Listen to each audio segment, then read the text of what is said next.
Well, there's a big one at the Kohl Center tonight as number 9 Arizona visits Wisconsin. The Wildcats hammered the Badgers by 25 in Tucson last year. They're favored by just 3.5 going into tonight. Wisconsin comes in 3-0. Tip is set for 8. And the Bucs going to look to make it 3 straight wins tomorrow when they are on the road at Charlotte. With this Wisconsin Sports Zone Network update, I'm Zach Heilprin. Sorry, it feels like you talked yesterday about the video that you showed the guys. And it's always kind of felt like guys know they're supposed to talk about the rivalry like it's a big deal, but they're really focused on what they have to do. Do you think that maybe changed that a little bit with your guys, and that really could you see that they got into it? Because talking to some of them, ask the question, Jason. I don't know. I didn't ask for feedback or anything like that. You know, we still have a young team. Sometimes guys don't recognize the importance, but it's still, for me, it always comes back to it's an NFC North opponent. That's as important as any game. This is where Wisconsin gathers to talk sports.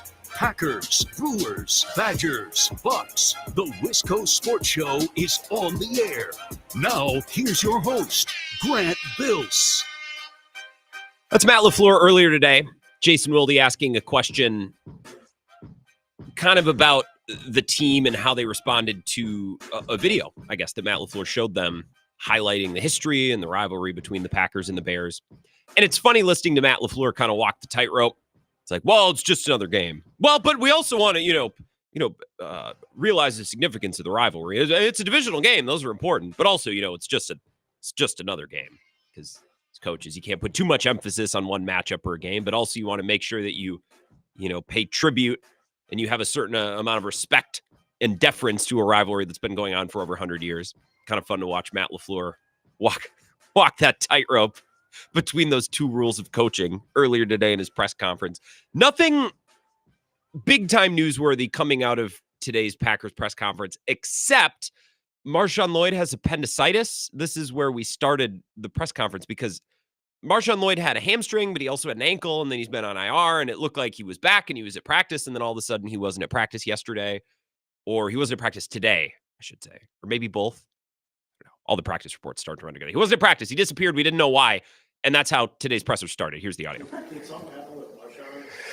Yeah, you can't make this stuff up. Unfortunately, he had appendicitis, so it's a shame because he's making progress and he'll rebound. I'm confident in that, and so I told him. And but it is a shame, certainly. I wouldn't have needed to make that up. That happened 2 years ago with David Bakhtiari. So we just had this happen with another, and I don't like to throw this around, but injury-prone player. I'd say David Bakhtiari, who'd been fighting to come back for an injury for a long time, and then what's going on now? His appendix, of course, something completely unrelated to football, and so it happened with Marshawn Lloyd as well. So that's about what you missed if you missed Matt LaFleur's presser earlier today. The amount of respect necessary to the Packers-Bears rivalry, but also not too much. And, Marshawn Lloyd's season might be over. I don't know. How long does it? We didn't even know for sure, I don't think, if he actually got the thing taken out. You just know that he had appendicitis. I'm sure there's varying degrees to appendicitis. I don't know. I'm not a doctor. I don't want to spend all night talking about it. He's played in one game this year and hasn't really been a factor yet. It's not something that I want to spend 2 hours of collective sports talk on tonight. Zach Heilprin going to be here in about a half hour to talk about Badgers basketball hosting Arizona tonight, and then Badger football hosting Oregon tomorrow. I have mixed feelings on both of those games, and I know Zach's going to want to get into that. We'll get the latest bits of information on both of these two teams and, kind of what they have cooking going into tonight and into tomorrow. In the case of football, by the way, I believe it's a stripe out tonight, and I think a red out tomorrow night. So buy the appropriate clothes. I know the Bama game, I needed to get a white shirt, and then if I were to go Saturday night, I need to buy a red shirt. It's just like I'm done buying clothes. I'm done until you can hold Iowa under 200 yards rushing. I'm done buying clothes. But I think stripe out tonight for the Final Four tribute and the Bo Ryan ceremony at halftime. And I believe a red out tomorrow night. Look that up on the internet and confirm it. Don't use me. I don't want you wearing the wrong thing. I don't want you going to the UW bookstore and spending $60 on a long sleeve or $80 on a hoodie if you don't have to. So Zach Heilprin, he'll talk Badgers with us coming up in about a half hour. Heilprin Vitali of Fox Sports, a first-time guest to the show. Excited to have her. I always see her doing stuff with Andy Herman. Why did I say Andy Goldstein? Andy and Perry. I do a podcast with them every other week on Pack-A-Day. Andy does stuff with Carmen don't know if it's every other week, once a week. She does stuff with Trevor Sikkema, Pro Football Focus, a weekly show that's excellent. She's on Fox Sports, and I know that she does some stuff for Marquee, too, because she's based in Chicago as Fox Sports NFC North reporter. So she's going to join us at 5:30 to talk Packers-Bears. I actually want to begin with the Bears today. Normally, we begin the show with what happened last night or what happened today. Like, what's the latest, right? So there are lots of Fridays where we'd start with Thursday Night Football. And Thursday Night Football was entertaining last night, and I guess you could spin up some takes around the Eagles and about the Commanders, could do it. But it was actually an Albert Breer post-game sideline report with Carissa Thompson that really caught my ear last night. So Albert Breer gave a report on a couple different teams. I think it was 3 or 4 minutes long. And a minute or two of the report was dedicated to what's going on with the Bears. What's the latest? Shane Waldron was fired on Monday. What do we know?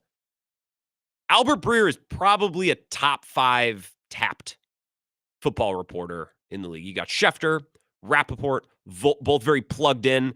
Once you get past those two, Pelissero, Breer, these guys are right here. He's probably a top 5. He's a Mount Rushmore, I would say, at this moment in time, plugged in person in the NFL. And he was asked, what's going on with the Bears? What do we know about Shane Waldron? What's the latest? Here's his report last night. This is from the Amazon broadcast.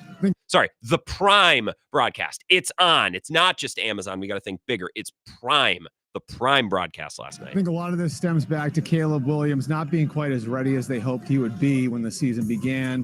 That means they can't run the full offense because he doesn't have as much command at the line of scrimmage. He can't make adjustments, can't use cadence as a weapon quite as much.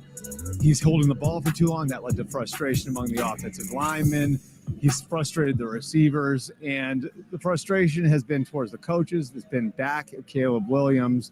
And so they make the change this week. So that's not the full thing. He then went on to talk about their new offensive coordinator and some of the changes that he puts to, is going to put in. That's fine. That's great. I just cut it off because I don't care about the rest of it. It's that 28 seconds that I care about. That report varies a little different than a lot of the things that we've heard throughout the week. What have we heard throughout the week since Monday, since even before Shane Waldron was let go? Shane Waldron has lost the offense. He's not calling the right things. The wide receivers have lost faith. I mean, that's not even a report. You could have watched the games the last couple of weeks. The wide receivers quit on the offense. And by extension, quit on Caleb Williams, who's playing quarterback, right? The offensive line looks perplexed and betwixt and between, right? The Bears are an awful organization, and at least through 8 games this year, or however many games, 8 or 9 games that they played so far, at least through 9 games, they've done it again. They're doing the Bears thing again. There's a ton of season left and a ton of career left for Caleb Williams and a lot of guys in the roster. So I'm not putting any stamp of finality on Caleb Williams, but the story has been throughout the year, especially the last couple of weeks, and certainly this week, the Bears are poo-poo stupid doo-doo heads. Their front office doesn't have a clue. They can't hire anyone. Shane Waldron was a bozo, and the entire offense quit on him. This report from Albert Breer, very different. Shane Waldron wasn't mentioned in here. Listen to this one more time. Who is the subject matter of this report? What is the subject matter of this report? This is different. I think a lot of this stems back to Caleb Williams. Caleb Williams, not Shane Waldron. Shane Waldron, not even mentioned in this clip that I cut. And I don't think that he's mentioned in the rest of the report unless Albert Breer's like, and the new guy, what is it, Logan Brown, Logan Thomas, whatever, taking over for Shane Waldron. Maybe he was mentioned, but he's not a part of the subject matter. He's not the subject matter of this 28-second clip. I think a lot of this stems back to Caleb Williams not being quite as ready as they hoped he would be when the season began. That means they can't run the full offense because he doesn't have as much command at the line of scrimmage. He can't make adjustments, can't use cadence as a weapon quite as much. He's holding the ball for too long. That led to frustration among the offensive linemen. He's frustrated the receivers, and the frustration has been towards the coaches. It's been back at Caleb Williams. And so they make the change this week. So he said Caleb Williams wasn't as ready as everyone thought he would be. He hasn't been able to do this. He hasn't been able to do that. And that has pissed off this group. And that has pissed off that group. The wide receivers, the O-line. And yes, the coaches took some frustration. And then he even says, after mentioning the coaches briefly, but then the frustration gets again back to Caleb Williams. He's frustrated the receivers, and the frustration has been towards the coaches. It's been back to Caleb Williams. If there's Bears fans listening right now, I don't play this clip to be like, your quarterback sucks. You drafted the wrong one. I kind of think the Bears still drafted the right one. I know Jaden Daniels has been awesome, and we crowned him after 4 weeks as one of the new best quarterbacks in the NFL. I'm a little old-fashioned. I like to see a rookie quarterback play an entire season before I completely draw conclusions, but hey, I know. I'm weird, okay? So just don't pay attention to what I'm doing. I don't play this clip, Bears fans, to rub it in your face and to say, you should have drafted Jade Daniels. You should have drafted Drake May. I knew Caleb Williams is never going to work. He sucks and he's a bozo. That's not why I'm playing this. This came from somewhere. This messaging came from somewhere. Albert Breer got this. It's not even really information. It's more of a, hey, this is what's going on. You can report this. You can say this. This came from somewhere. And when I say this, I mean this 28-second kind of parcel of information that tells us, everyone's dumping on the Bears and Shane Waldron, but Caleb Williams hasn't been what was expected. He hasn't been good enough. He hasn't been able to do this, that, and the other thing. He hasn't been able to use cadence. He hasn't been able to learn the whole playbook, which has limited the offense. He's pissed off the wide receivers. He's pissed off the offensive line. That was all in there, right? And that's a slightly different message that we've heard the rest of the week. This message, this anti-Caleb Williams message, came from somewhere, okay? All of these insiders get their information from somewhere. And when they get that information and report it, we can then put 2 and 2 together that whoever gave the reporter this information wanted the information out, right? The person who gave Albert Breer this nugget to say, hey, actually, a big part of the problem, and no one's talking about this, it's been Caleb Williams. Whoever told Albert Breer that wanted it out, okay? So let's try to figure out who could stand to gain an advantage by this information going out, okay? My first thought is that it's someone in the Bears organization who is sick and tired of being mocked and being criticized as the do-nothing-good organization that can't draft quarterbacks, that can't hire anyone. George McCaskey is such a bozo. Well, you know what? I'm sick of this. The kid who is supposed to be the prince that was promised, he stinks so far and is not holding up his end of the bargain. Make sure everybody knows that, right? I believe Bukowski on Twitter today referred to that as a CYA report, which, because of course Pete could not just talk like a normal person on the internet and then had to Google what that stands for. That stands for cover your ass, which, okay, that makes sense. Someone in the Bears front office or in, Ryan Pohl's inner sanctum, or maybe the McCaskies themselves, at some point this week, just got sick and tired of being dumped on and finally said, you know what, Breer? Make sure on Thursday Night Football, when you do your report on Prime, not on Amazon, but on Prime, make sure you let everyone know that Caleb Williams hasn't exactly come in here and swept everyone off their feet, okay? That would be a cover your ass, a CYA. Thank you, Bukowski, and the brilliant Syracuse journalism education of yours. Be a CYA. Now, there wouldn't be, in my estimation, a lot to gain from a Bears front office member, a member of, whether it's ownership or football operations. There wouldn't be a lot to gain by that other than feeling better about yourself, right? There's really nothing to be gained from someone in Ryan Pohl's office, per se, coming out and saying, you know what, Caleb Williams is kind of stunk, because you're throwing your child of a quarterback under the bus. He's played, 8 or 9 career games? He's barely got his career off to a start. And you're going to be like, yeah, the quarterback that's a kid who is supposed to save my job isn't saving my job. There's not a lot to gain other than maybe eschewing a little blame. Like maybe you feel a little bit better about yourself, but there's nothing to be accomplished there. But owners are dumb, and sometimes they can't help themselves. Even Mark Murphy a couple of years ago was like, he let some things slip about Aaron Rodgers, didn't stand to gain anything from that other than maybe him feeling a little bit better about himself. So if this report didn't come from the Bears front office, it could have came from Shane Waldron, although I think that would kind of be sour grapes.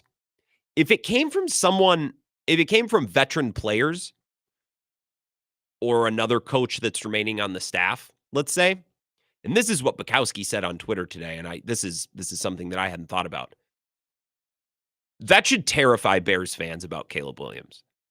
And this brings me no joy. I'm just trying to talk about the story and talk about what's going on down in Chicago. Listen to this one more time with the idea of a Bears player or someone on the Bears coaching staff going to Breer and saying, this quarterback sucks.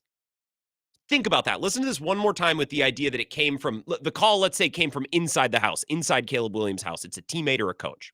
It stems back to Caleb Williams not being quite as ready as they hoped he would be when the season began. That means they can't run the full offense because he doesn't have as much command at the line of scrimmage, can't make adjustments, can't use cadence as a weapon quite as much.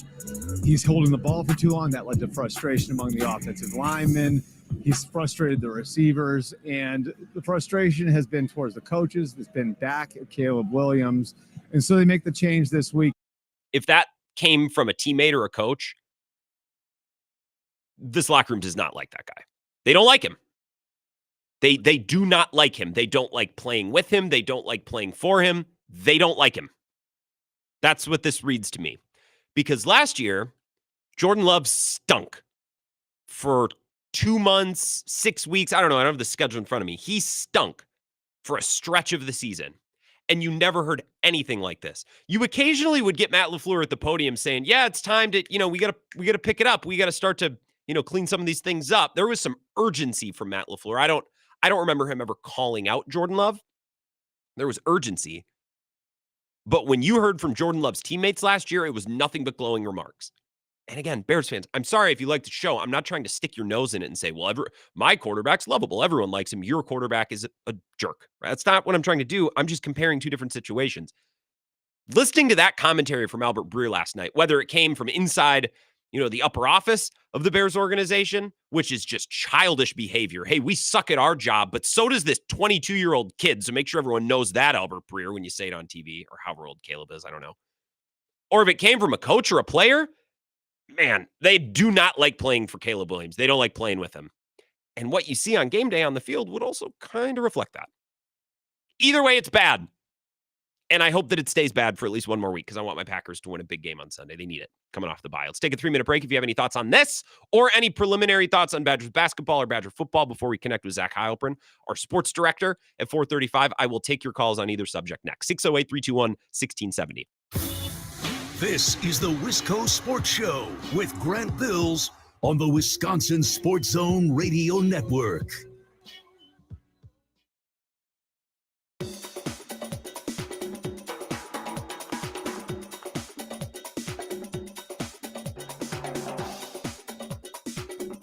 The Wisco Sports Show will resume in 3 minutes.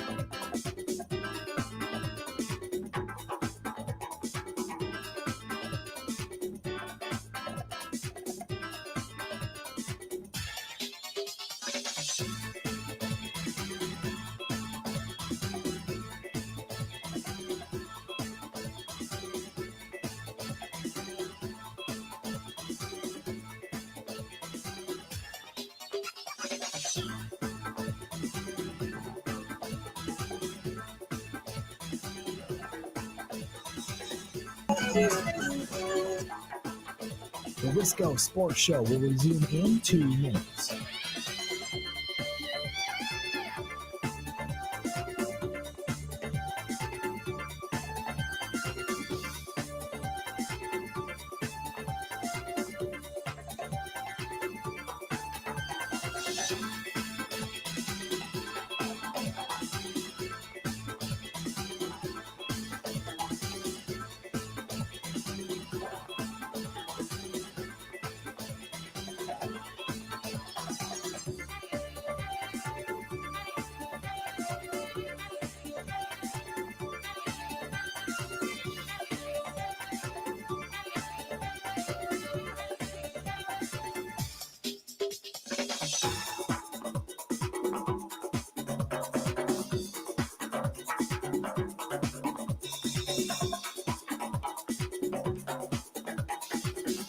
The Wisco Sports Show will resume in 1 minute.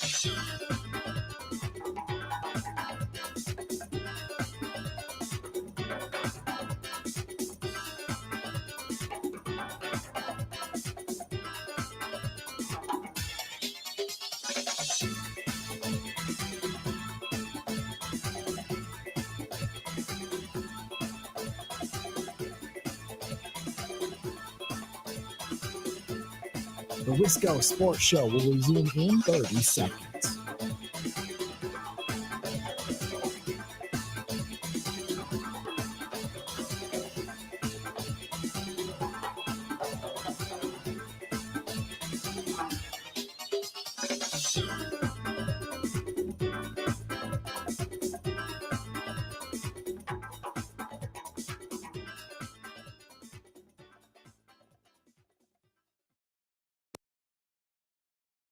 Well, the Bears are in a really difficult spot right now. They've had worse teams in the last 2 decades at this point in the season. They've been in, greater injury predicaments. They've had coaching situations that were just as dire, but I don't know that the mood has been this dark in a long time, because whatever can go wrong has gone wrong for them in the last 3 weeks. And I don't know that there's a path out of this for them this season. That's Brad Biggs, Chicago Tribune. He was on with Bill earlier today. Really good interview. Hour number 1, if you want to go find it, you should. If you love sports talk and you missed it and you want to get ready for Packers-Bears coming up on Sunday. I clipped that because, sometimes guests will say things and I'll be like, did you just hear what you said? Like Jim Ozarski's been doing this. He said multiple times, yeah, the vibes with the Bucs this year through the first month of the season, way better than last year. I'm like, huh? Last year they were winning. This year they're losing. Everyone's hurt. It's been a nightmare. Vibes way better. Interesting. Brad Biggs saying, yeah, they've had worse coaches and they've had worse injury luck and they've had worse quarterback. Think of all the bad football Brad Biggs has seen over his career of covering the Bears. And he's like, I don't know if the mood's ever been this dark. I'm like, wow. That's not insignificant. Let that sink in. To your calls, as promised, Zach Heilprin in about 10 minutes, 608-321-1670. Wisco Sports Show. Who's this? Mr. Grant, this is Hot Take Jake. Let me talk to you. Go ahead, Hot Take Jake. Couple quick hitters before I get to the meat and potatoes of my mini dissertation here. Jesus. First things first, guys, get over to Blue Sky. It's the greatest thing. I'm on both. Would you quit with the what is this? Why are you so just let people do what they want to do? It's amazing. It's like, if you remember what it felt like when you got the best Christmas gift you ever got as a kid. Every time you discover a new friend on Blue Sky or a new person to follow, it's like that feeling all over again. All right. Get over there and commit. Over 1 million new users in 24 hours. It's happening. All right. Secondly, all right, we got WWE SmackDown at the Fiserv Forum tonight. Tickets are sold out, but get your tickets on the secondary market. Are you going? I am going. I'm dragging my wife. It's hey, I know everybody say it's fake. It's scripted entertainment. Is it? But I'll tell you what. Is it more or less fake than the Mike Tyson Jake Paul fight? Oh my God, Grant, you took my joke. Is that where you're going? Sorry, I thought maybe. I'm sorry. I'm sorry. Yes, much less scripted than that joke. What they're calling a boxing match tonight. But anyways, last little hot take before the Bears point. Bucs need to trade Dame. The longer they wait, it's waiting to trade Dame. It's like waiting to start a 401k. You're just like ruining the potential benefits the longer you wait. I disagree, but I want you to get your Bears take. So what do you got on Packers Bears? Fair enough. So first things first, I'm really glad you opened with this, because before I had this information that you gave me just now, which is glorious in itself, I don't think I've ever been more confident of a team or of one of my Packers teams. They're just going to go in there and just beat the ever-living crap out of a team. And it's just strange to me. I have so many friends and fellow Packer fans that are like, oh my God, trap game. I'm so nervous for this one. They replaced their coordinator. They could get him here. I'm like, have you not been paying attention? You really think a new offensive coordinator is going to fix the fact that Caleb's got happy feet or that they can't freaking block anybody? Or as I was talking about, I don't think his teammates like him. And I don't really think I'm not being green and gold Packer fan guy here. I watch the games and I listen to the reports. I don't think his wide receivers and offensive linemen like him. And I don't think that's a reach, Jake. I don't think anybody likes anybody. You see DJ Moore walking off the field. Caleb himself, they lose a game, he looks like, his dog just died on the sideline. You're the quarterback, man. You got to be the guy that's rallying people. For all of his physical talents, he does not come off to me at all as a vocal leader, number one, but also even that, walk softly, you carry a big stick kind of thing. Like, he's just not that guy. But it's not surprising. This Bears team, they are a joke. They've been a joke for basically 40 years now, give or take a season here and there. It blows my mind that a team can be so terrible all the time. You strike gold and get the number one pick, and you're gonna take the next generational guy. Why don't you look at Green Bay? Look at what KC did with Mahomes. It works when you sit a guy. Like, let this person learn the game. What do you have to lose? Another year of being awful? Yeah. That's what you've been for 40 years. So, it doesn't make sense. It happens all the time. So the Bears suck, and it continues to surprise us all, and that's nothing new. Your last point there about sitting a quarterback, I just don't know if it's realistic for every team and franchise in 2024. The Packers have been able to sit quarterbacks because they've had Brett Favre and Aaron Rodgers, right? Like, the Patriots drafted Drake May, and I think when that happened, a lot of smart football people were like, he needs to sit the whole year. And I think everyone was pretty set on that.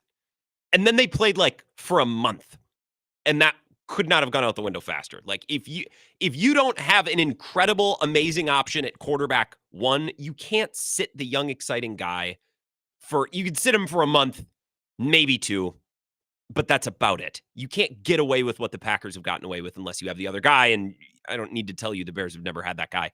Look, to Ryan Poles' credit, I think he put as much talent around a young quarterback as you can just about put around him. Maybe the coach wasn't perfect and the O-line wasn't perfect. Okay.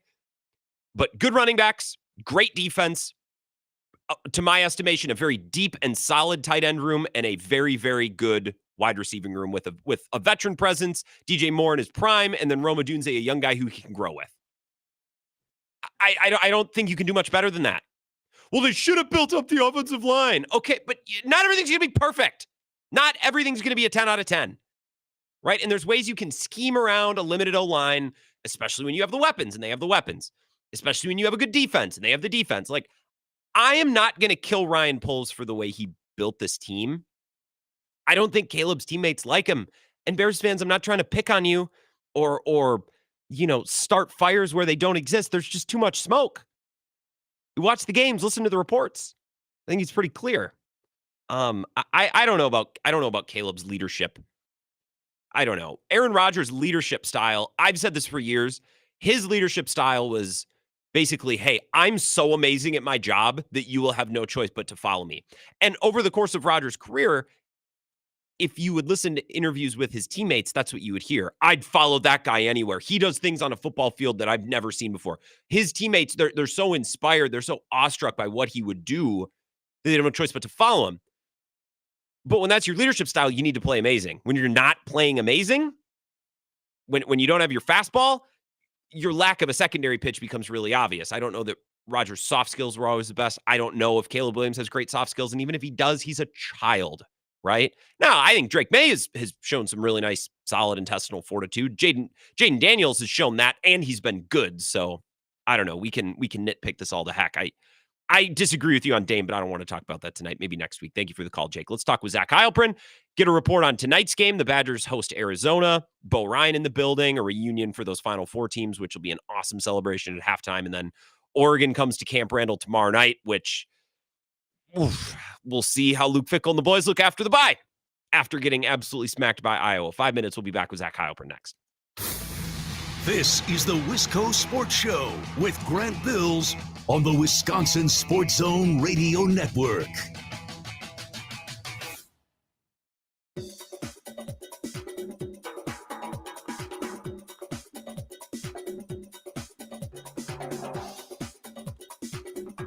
The Wisco Sports Show will resume in 5 minutes.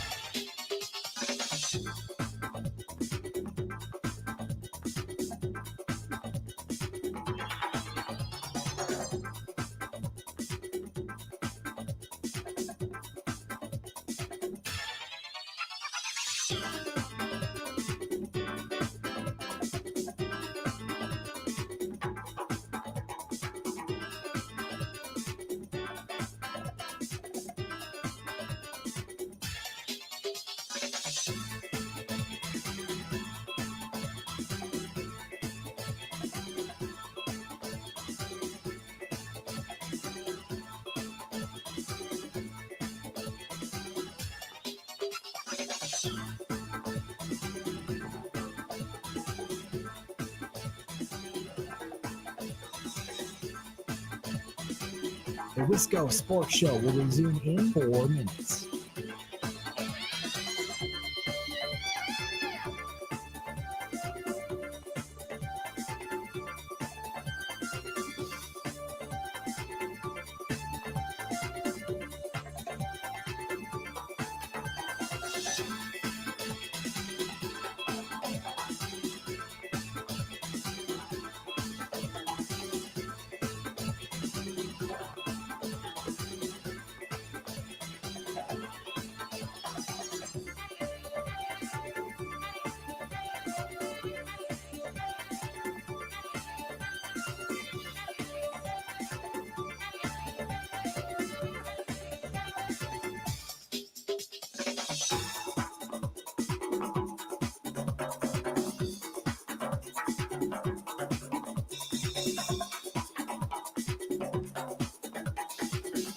The Wisco Sports Show will resume in 3 minutes.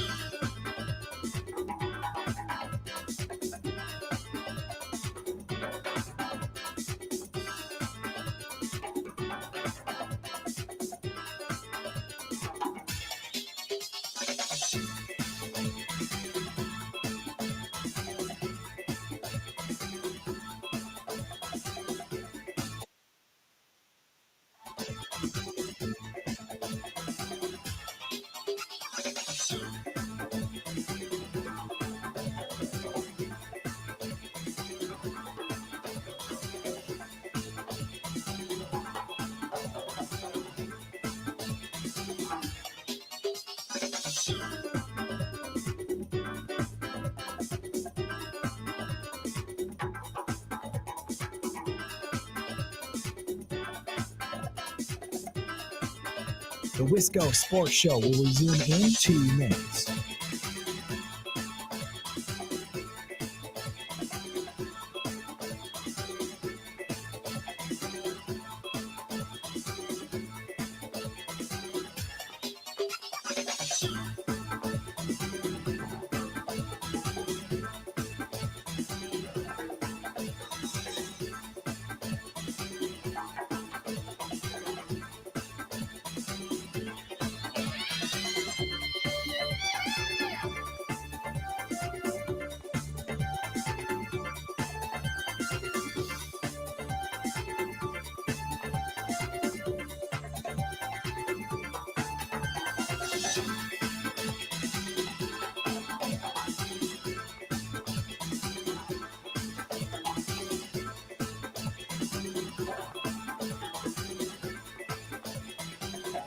The Wisco Sports Show will resume in 1 minute.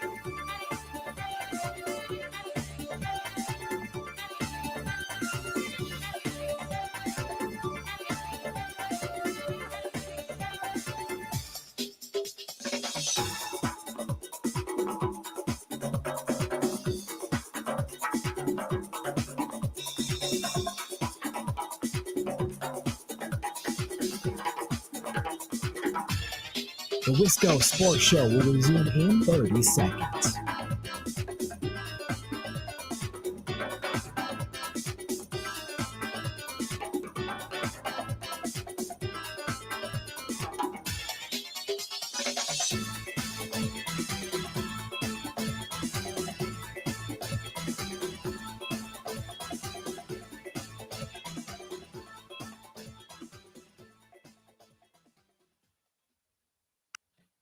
Excited to have haven't seen the final list of who's coming back from those two teams. Obviously, they were primarily the same guys on both teams, but and then to have an opportunity to recognize Coach Ryan, put his name in the rafters where it belongs. So I think it's a good opportunity for our guys, and we'll see as we go through the week. Preparation for Arizona will unfold. That's Greg Gard, Coach Gard, earlier this week, getting ready for tonight's big night. Arizona, the, I guess, second year of a home and home after they got beat pretty bad by the Wildcats down in Tucson last year. They're in town tonight. Bo Ryan and those final four teams will be honored at halftime. And that's only night one of a massive weekend for the Badgers. Obviously, Oregon, the number one team in the country at Camp Randall tomorrow night, something we're going to continue to talk about until we're done tonight at 6 o'clock. Here to, to add the nuts and bolts of both of these matchups and to give us some outstanding analysis, I'm sure, in reflection on maybe what these Final Four teams meant to him all those years ago, 10 years ago already. Can you believe it? Zach Heilprin is here. Can you believe it's been 10 years, Zach? My goodness. I cannot. I cannot believe it's been 10 years. I actually had Josh Gosser on the podcast on the swing with me and Jesse this week. And I asked him that question. He more reflected on the fact that it's been 14 or 15 years since his freshman year. And he goes, I just feel so old. And I'm like, dude, you're not old. You're not old yet at all. But yeah, it's been a decade. But it feels like just yesterday was in Indy on Championship Monday. And I still just remember the feeling of it being just crazy that I was writing a preview for a national championship game involving a Wisconsin team. And not just, I know they've won national championships in other sports, but when it comes to basketball, when it comes to football, obviously those two just kind of live a little bit above some of the other stuff. And to be thinking about writing a preview, and I tweeted that out, and someone else is like, yeah, this is just insane. So yeah, I remember those two teams, and they were the first two teams I ever covered. My first year was 2013. So I got to cover back-to-back Final Fours in my first 2 years covering the Badgers. I did not cover. I was not on the beat that year. What year were you on the beat? I was hoping you'd ask that. That I remember that night very well. That was actually the night that I asked my junior prom date to go to the prom with me. I had a sign because you got to make signs, and my sign. When did that become a thing?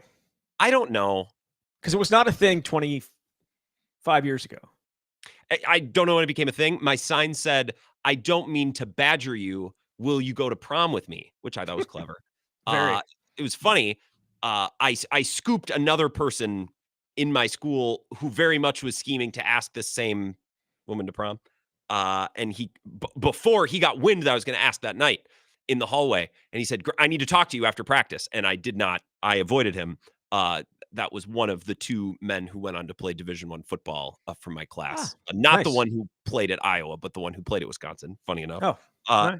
It was a bummer. I got a prom date that night, but then they ended up losing the national championship game. What was it like to cover those teams? How have they, I think, still loomed large in the mind of many Badgers fans? Even though we've had fun teams, lots of great players since, it just seems, accomplishments aside, of course they went to the Final Four, but those two teams just kind of felt larger than life. It's the personalities of it. And I know obviously that just seems so obvious, but the personalities that were on those teams. And, Frank Kaminsky was a nobody going into that first year, or the 2013 year. He hit a backup. The only thing he was known for before then was the rec specs that he wore because he got scratched on his eye. So he had to wear them like 10 games. But there was a time like Bo Ryan was like, just don't even look at the hoop unless there's under 5 seconds left on the shot clock. So, but he was always like that type of like loosey-goosey type of guy. Josh Gosser told a story today or on the podcast where Frank would not talk to him for a week during one of those seasons. I think it was the second year.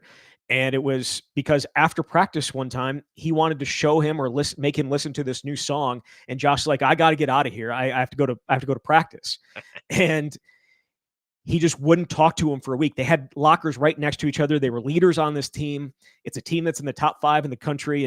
But that was just Frank. Frank was that type of personality, and they just had a bunch of them. Sam was a very big type of personality, being that 5-star that was coming in. He was from the state, but he was also, really thought very, very highly of himself for good reason. He was a really, really good player, but he was kind of an unknown. How good is he actually going to be going into that second year, his sophomore year? So, and then you have Nigel Hayes, who was, this dude that second year with all the, with the stenographer at the press conferences. Riz was ever a thing. Years before Riz was ever a thing, he had Riz. Yeah. So you had all these guys melded into it, and then they were just really, really good at basketball. And, it was, and they knew it.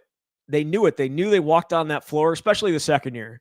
After you go to the Final Four, they walked out there, and it wasn't just, if we're going to win, it's going to be how much we're going to win by. And for the most part, that entire year, that's what it was. They lost.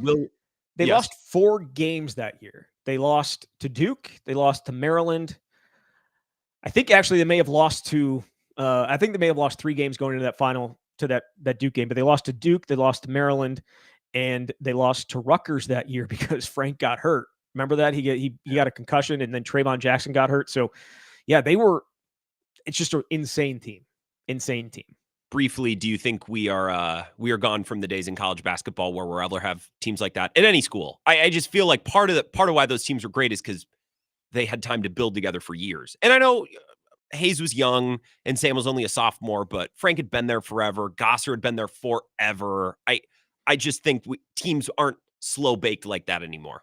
No, I mean, for me, if Frank had to go through the same thing he did now as he did back then, he's transferring, right? Like, there's just no way he's going to go someplace where he can play and not have to worry about some guy telling him not to look at the basket.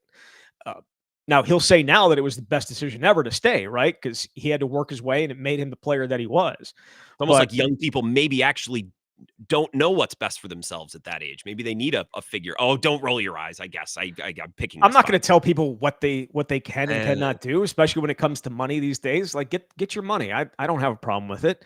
You would do the same too. If anybody wanted if anybody wanted to pay you to come swim or run cross country for them, you would take it and it wouldn't be a second thought. That's why I love those sports, is you do it for the love of the competition, not necessarily the money. But to your point is, Frank wouldn't have been transferring for a bag. Like he'd be transferring for playing time. Yeah, for playing time, exactly. Right? Like it would be, it'd be a situation kind of like Connor's not a great, because he got a ton of playing time as a freshman. But as a sophomore year, you expect to be on the floor, and he wasn't. And so he was gone, and that might have been the same thing with Frank. So really quickly, because I do want to talk about football, but everything I read from Jesse, and I've heard Coach Gard talk about it too, this program is modernized, baby. Emphasis on offense. They've changed around their pregame routines. Because I think a lot of Badgers fans are going to watch this game tonight and think, okay, what's different from last year? Because we have a direct measuring stick. You got killed in this matchup last year. What's different? I would argue even before the game takes place tonight, a lot has changed already, right? I mean, it's a significantly different team. You have 6 new scholarship guys. You have a bunch of new guys, or not even new guys, but returning guys in new roles. Nolan Winter playing a much bigger role. John Blackwell in the starting lineup. But then, John Tanji and the Xavier Amos playing different roles. So, yeah, things have certainly changed for Wisconsin. But off the court, yeah, it's completely different. Greg Gard has talked about this. They are treating this as an NBA environment in college basketball. Because that's what it is. That's what college basketball is now. It is NBA in college. And so they are starting to treat it like that. They brought in people that were in the NBA, Greg Steemsma being one of them, who obviously played at Wisconsin, but has spent his time in the NBA the last few years. And so you're kind of seeing the change. And it's funny. You talk about what's changed. Our podcast is called The Swing. They don't run anything close to the swing. So I asked Greg, I think it might have even been a couple years ago, that I asked him, is it okay if we still call this podcast The Swing? Because I know you guys aren't actually running the swing anymore, but he said it was okay. So we've continued on with it. It's an homage, right? Spiritually, they're still running the spring. And you hate to rebrand it. Spiritually, they're still running the swing. It feels like the swing to me. Yeah, Zach Heilprin is here. I was gonna say my guy RJ would be very upset if I changed the swing, because he came up with the name. Hell, RJ. God, I got lunch with RJ today. It was a nice little. I never do anything with coworkers. It was nice. That's why I love when you're in the building. Zach Heilprin is here, our sports director at the Zone in Madison, and outstanding journalist and podcast host, my compadre on the Badger beat. Here's my read on Oregon tomorrow night. I've had listeners both on Bill's show and my show throughout the week, many different ways asking, do they have a chance, right? Could this happen? And here's what I actually talked about with RJ this afternoon. Oregon could come in tomorrow and play their worst game in the last 3 seasons. They could come in flat. They could be dazed and confused by the lights. They could every factor that could come into play on a night game on their own college football could happen. Even if all those things happen, I don't know what Wisconsin can do about it. That's how I'm having a hard time creating a path to a magical upset victory. That's what I don't get. Well, I mean, it's why one roster is costing $20 some odd million, and it's why another roster is not. So that's why you look at it that way. It's tough for me to see Dylan Gabriel coming in here and having a bad game. The dude has played more football than anybody else has ever played as a quarterback. I mean, he's also I feel like he's thrown for more yards almost than any other quarterback in history. He's played for 3 different schools. Was he on the UCF team that went undefeated? No, he's not that old, but he's old. He's been around for a really long time. And I just don't see him getting rattled. Like, I don't know what Wisconsin's defense can do to get him rattled. The only way that I think Wisconsin has a chance in this game is if they control the ball, if they are able to run it. They have not been able to run it the last 2 weeks, and it puts Braden Locke in horrible places where he makes horrible decisions. So can they run the ball? If they are, then they are able to perhaps control the line, the time. And then it's also, can they not turn the ball over? I think of those two, I'm much more confident that they'll be able to run the ball than not turn it over, because that's just what Braden Locke has become and been. And he's, at some point, you just have to accept that's who he is. Now, Phil Longo will say that you can work on that. Maybe you can.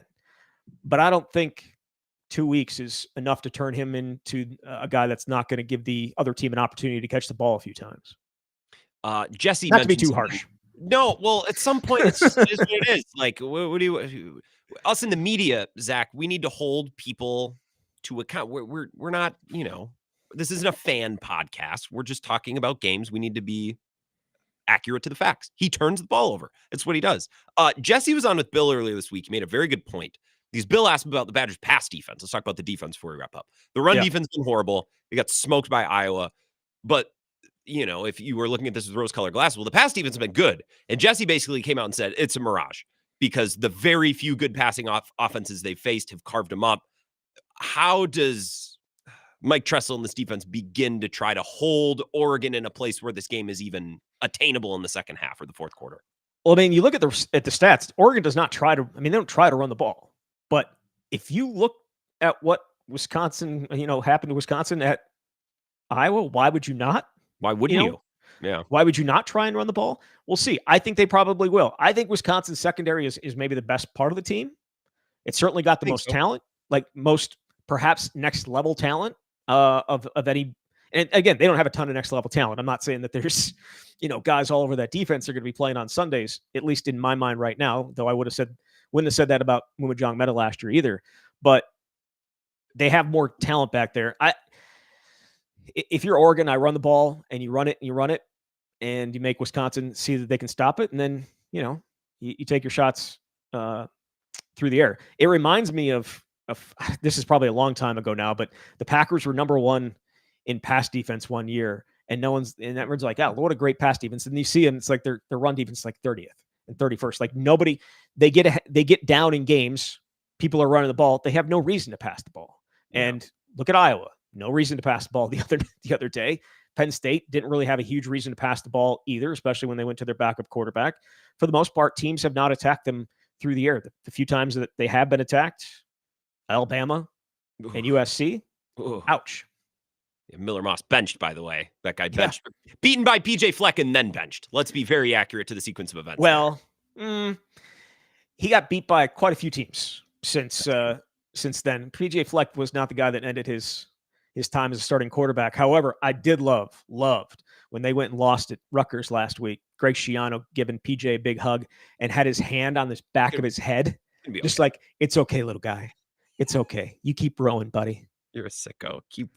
Keep rowing. Well, look, we look forward to your coverage both tonight and tomorrow. Thank you for covering tonight's event. I am unable to get to the Kohl Center on time, so I appreciate you taking this game. And we'll cover a Badger Hoops game together soon. What? Yep. I mean, what do you got going on tonight? The game's not until 8, right? Yeah, I got to go to Chicago tomorrow. Well, here's the thing. Okay. If I can't be there, I got to be there before the fans. It's got to be a whole thing. I don't. Okay. The point. Just so I can get there and show off. Oh, I'm here. I'm peacocking during the game. That does no good for me. So Bill has you going down to Chicago tomorrow with him, huh? Well, actually, it's unrelated. Oh, really? We're going to see a play. You and your girlfriend? Yes. Okay. Anniversary present. We're going to Chicago Theater. I've never been before, so it'd be kind of fun. Which I should know better than to book a hotel room without asking Bill, because when I booked it months ago, I forgot, and he's at the Grand Sheraton Riverwalk. He's like, we could have got your room. I'm like, that's the last time I ever do anything without asking you. Yeah, without asking, because that's what Bill needs is more of that. Well, look, looking forward to your coverage, the camp, the swing, all of it this weekend. It should be a banner weekend. Let's hope we can get at least one of these games, and I guess we'll go from there. Thank you, Zach. All right. Thanks, Grant. Later. Our sports director, our fearless leader, Zach Heilprin. Look forward to his coverage at the Kohl's Center and at Camp Randall tomorrow night. I'm really hoping that Badger basketball can win tonight. As I talked about with Ebo this morning around 9:30, the Greg Gard haters are really going to have this game under a microscope. And I would like for them to not have a reason to be negative about this program. Love to get this game, especially with tonight with Bo Ryan in the house and a lot of, look, Badger royalty, if we're being honest, at least for this era, for the last 2 decades or so of Badgers basketball. So I'm really hoping that they can get it done tonight. I'm looking forward to watching for sure. I won't be there, but luckily we have Zach to take care of that. That's why we love Zach so much. Let's take a 3-minute break. We'll wrap up hour number 1, the Wisco Sports Show, coming up next. This is the Wisco Sports Show with Grant Bills on the Wisconsin Sports Zone Radio Network.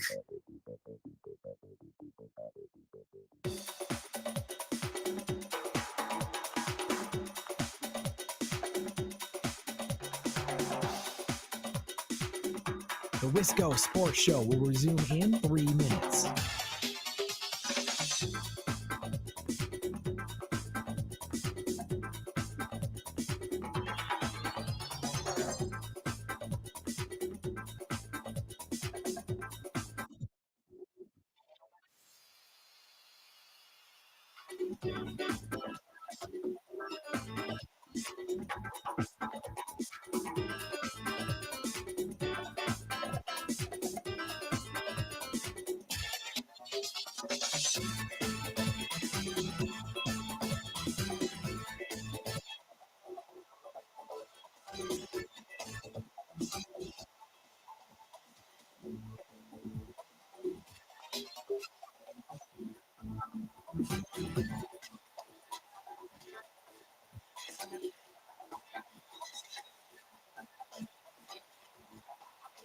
The Wisco Sports Show will resume in 2 minutes.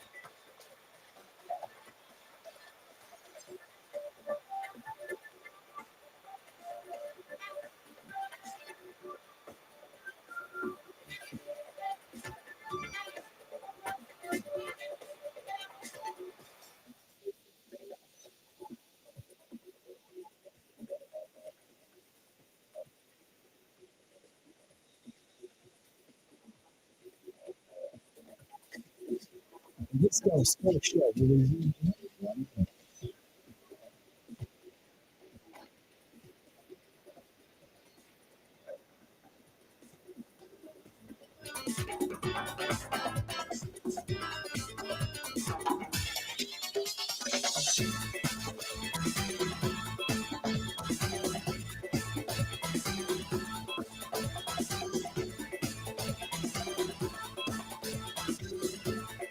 The Wisco Sports Show will resume in 30 seconds.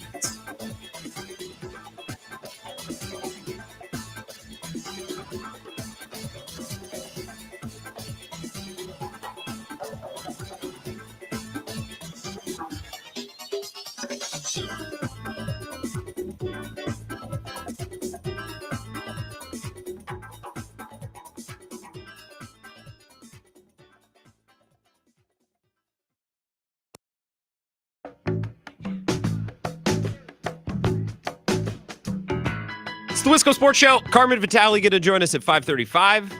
Fox Sports. She has a show on Pro Football Focus with Trevor Sikkema that's excellent. She has some Bears stuff for Marquee as well. So she's going to join us to talk Packers-Bears about 40 minutes from now.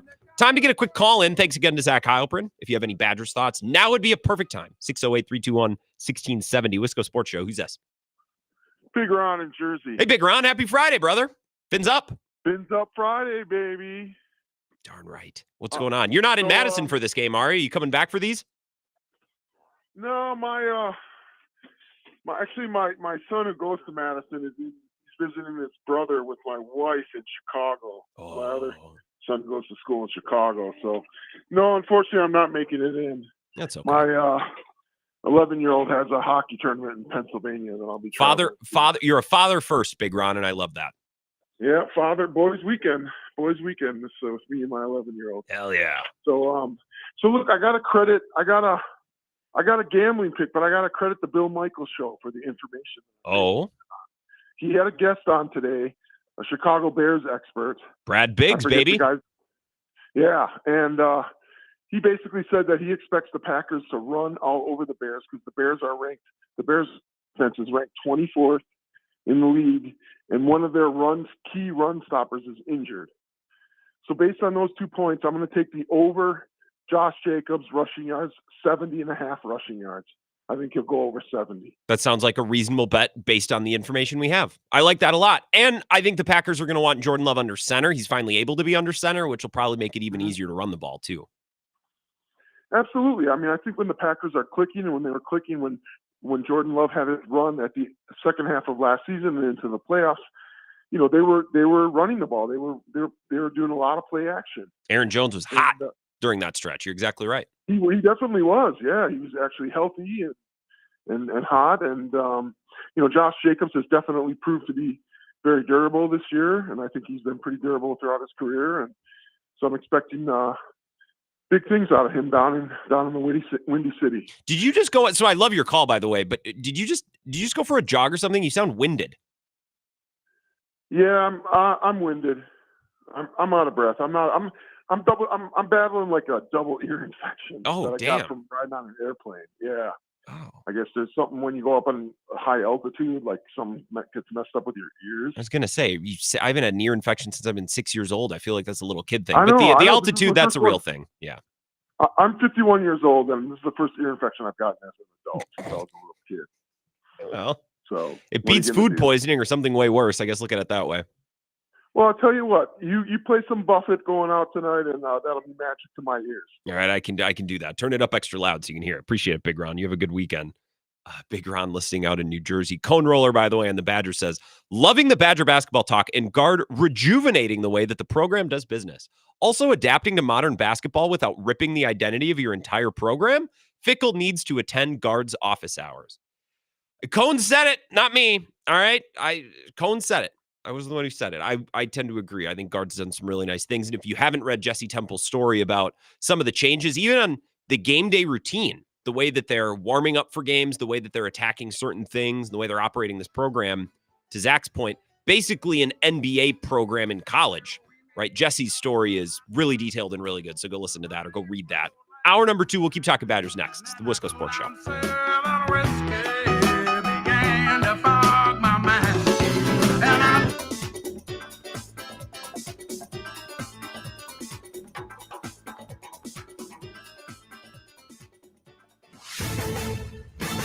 This is a Wisconsin Sports Zone update. Well, the Packers are putting the finishing touches on their game plan for Sunday's matchup in Chicago against the Bears. They're doing so without knowing exactly what they're going to be seeing against Chicago's offense. That's because offensive coordinator Shane Waldron was fired this week, replaced by passing game coordinator Thomas Brown.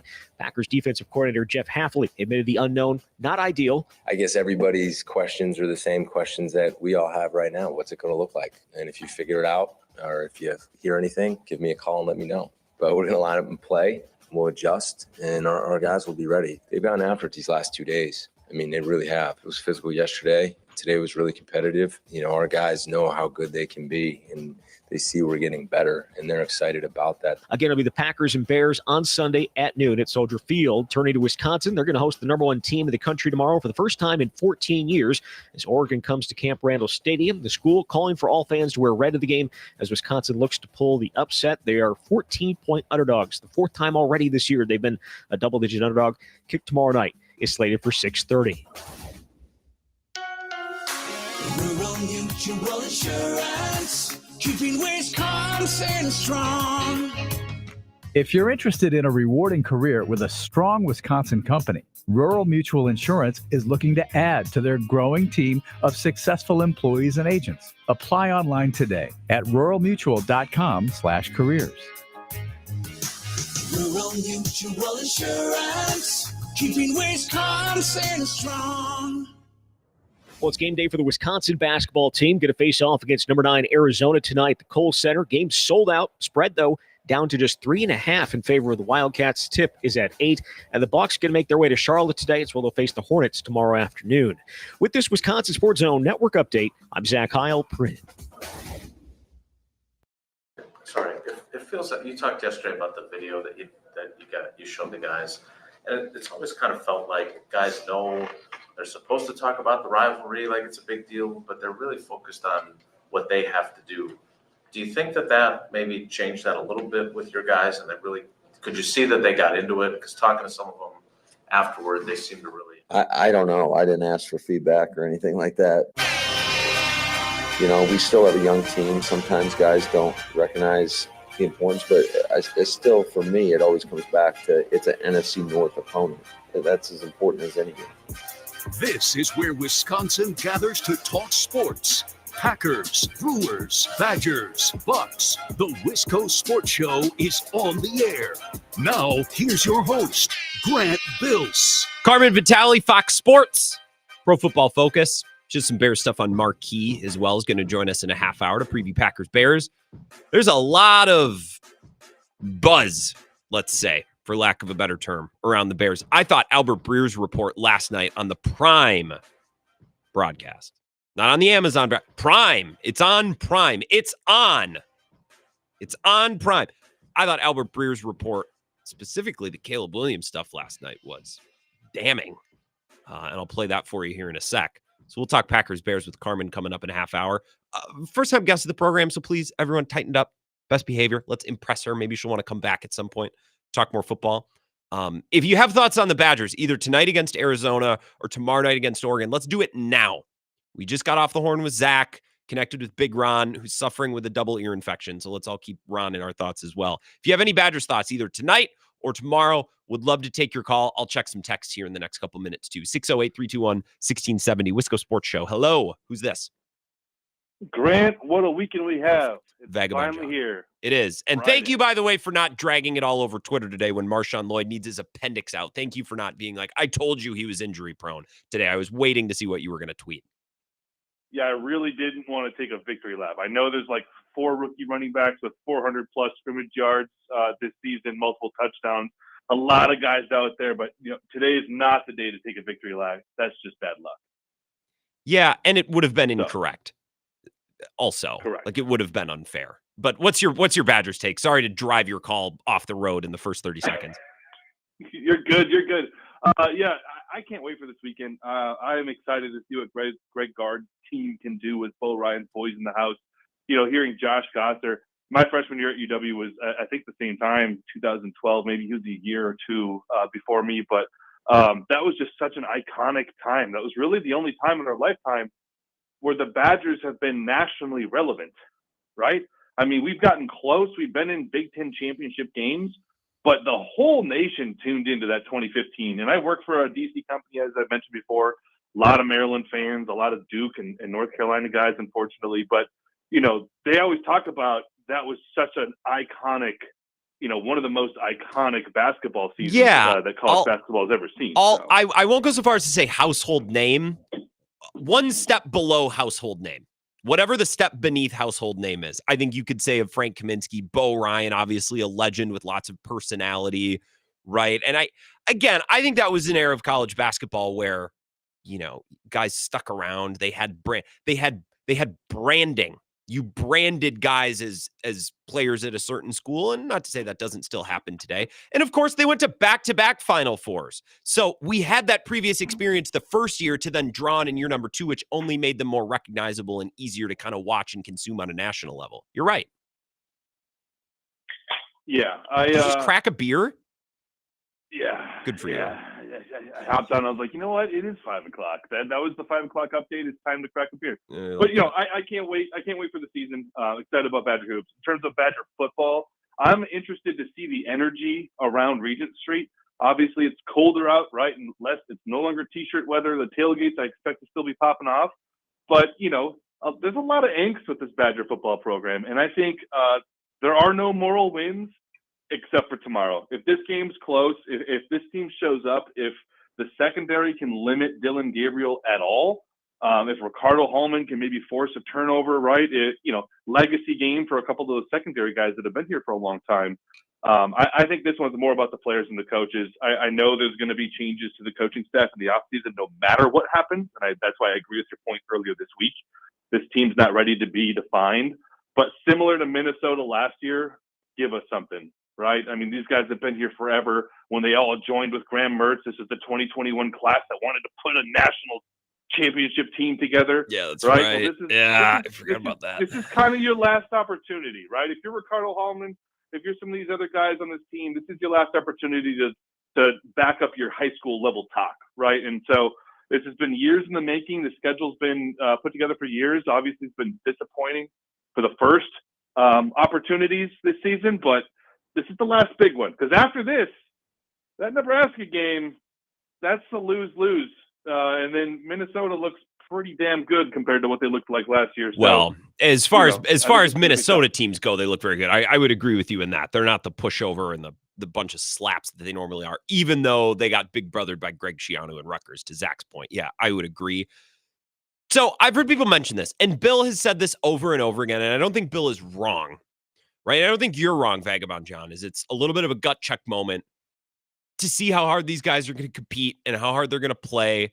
Can you limit Dylan Gabriel? I agree that the most talented area of this team, well, at least on defense, is the secondary. I just don't think that gets you very far, which is what I was saying before the season. I remember one of our first conversations with Jesse.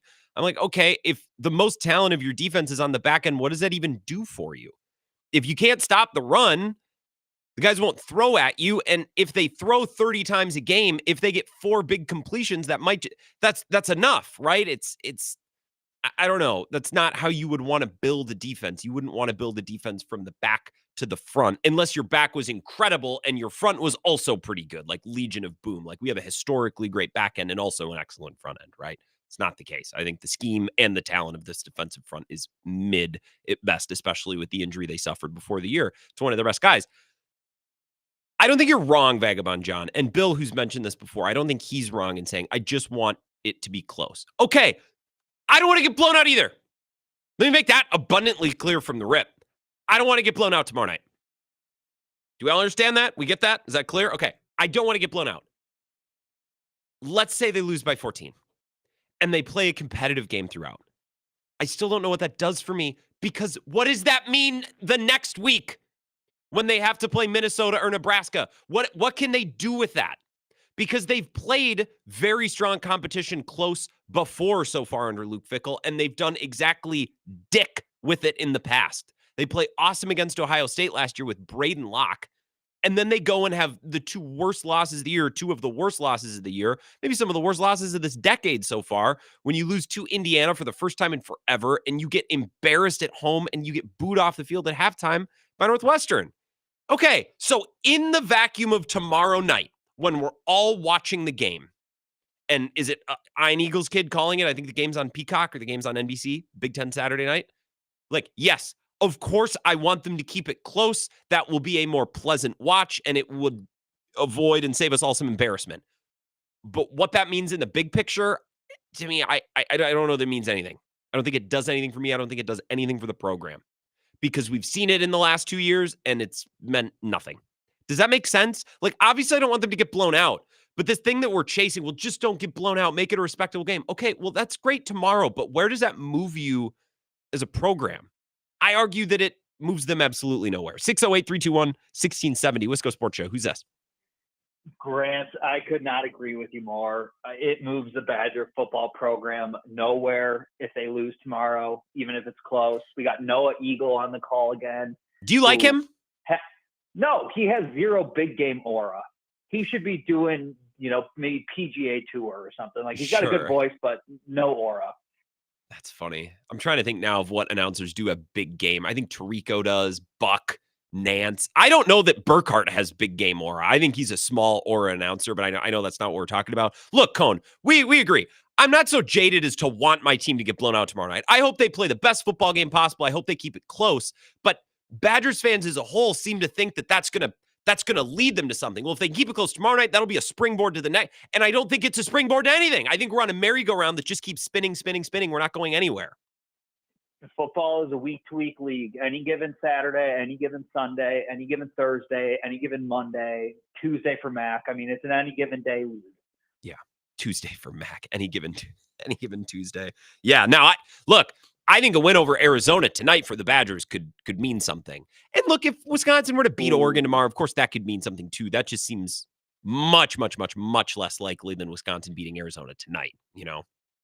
Yeah, and I was golfing this morning, took the day off of work. Nice. Played a round of golf, got some boots on the ground, sending out feelers. Guys, Arizonians, how are we feeling about this game? U of A versus Wisconsin, what's your vibe check?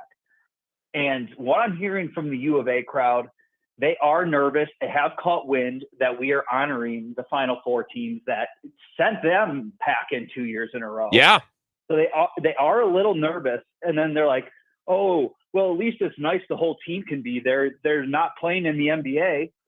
And I thought that was a little mean because who cares if they made it to the NBA? We sent your butts packing 2 years in a row. So who on those teams would have gone to the NBA? Stanley Johnson had a cup of coffee. I don't think he's still there. Hollis Jefferson. Aaron Gordon. That's the big one. Yep, that's the big one. McConnell. Wow, McConnell. Was McConnell on those teams? I don't remember him. I remember Stanley Johnson and Rondé Hollis Jefferson. He might have even been earlier. Nick Johnson was a guard. Yeah. He had a cup of coffee. God, those were some elite. Those tournament games were so awesome. Both years. They were incredible. I remember I watched one of them in a Culver's. God, those games were great. I want to go back. I hadn't even thought about that Wisconsin sent Arizona home twice during that era. Yeah, so that they've caught wind of that. They're a little nervous. So I think you're seeing that reflected in the line movement. It was 5.5 yesterday. It's now Badgers plus 4.5. So, maybe I'll have to consult Big Ron on the side to figure out which way we should lean. Yeah, send him a DM. I don't know. The line's been moving down. It's gone down. Zach said it was up to 3.5. What we've seen is 2015, 2014 Final Four team is worth at least 1 point in Vegas. Yeah, it's funny when you can quantify it that way. I guess the number's gone down. I mean, Bo Ryan's been making the rounds. Josh Gosser on the swing. That was an awesome interview. It could be a special night at the Kohl Center tonight. I'm really hoping for it. Kona, anything else before I let you go? I was a little disappointed with your excuse to Zach about why you're not covering this game.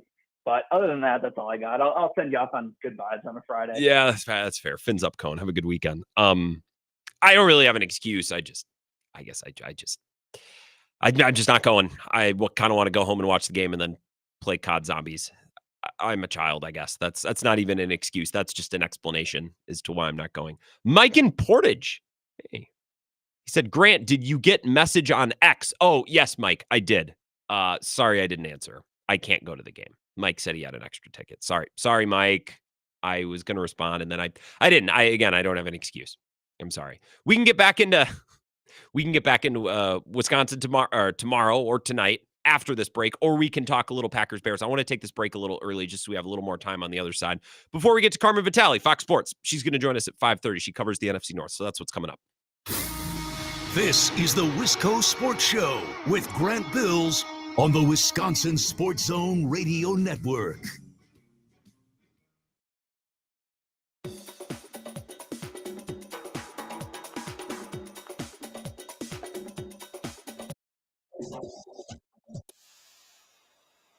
Sports Show will resume in 3 minutes.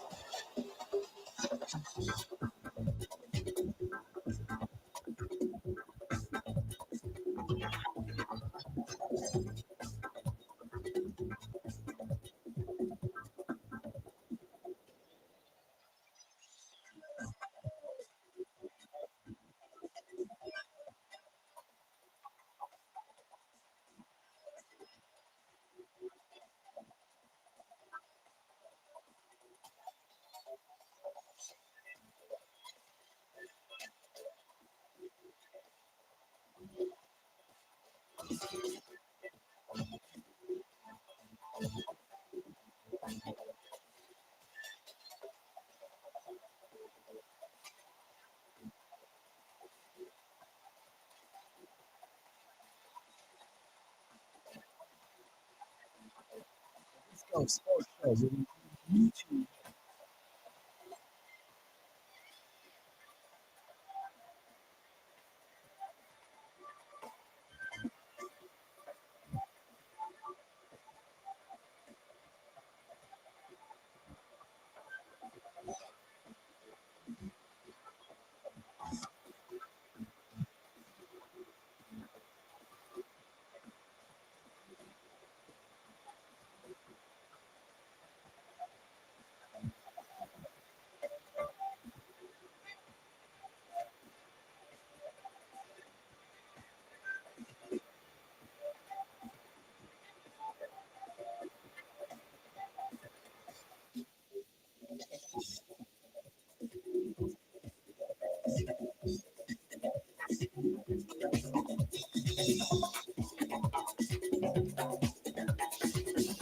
The Wisco Sports Show will resume in 1 minute.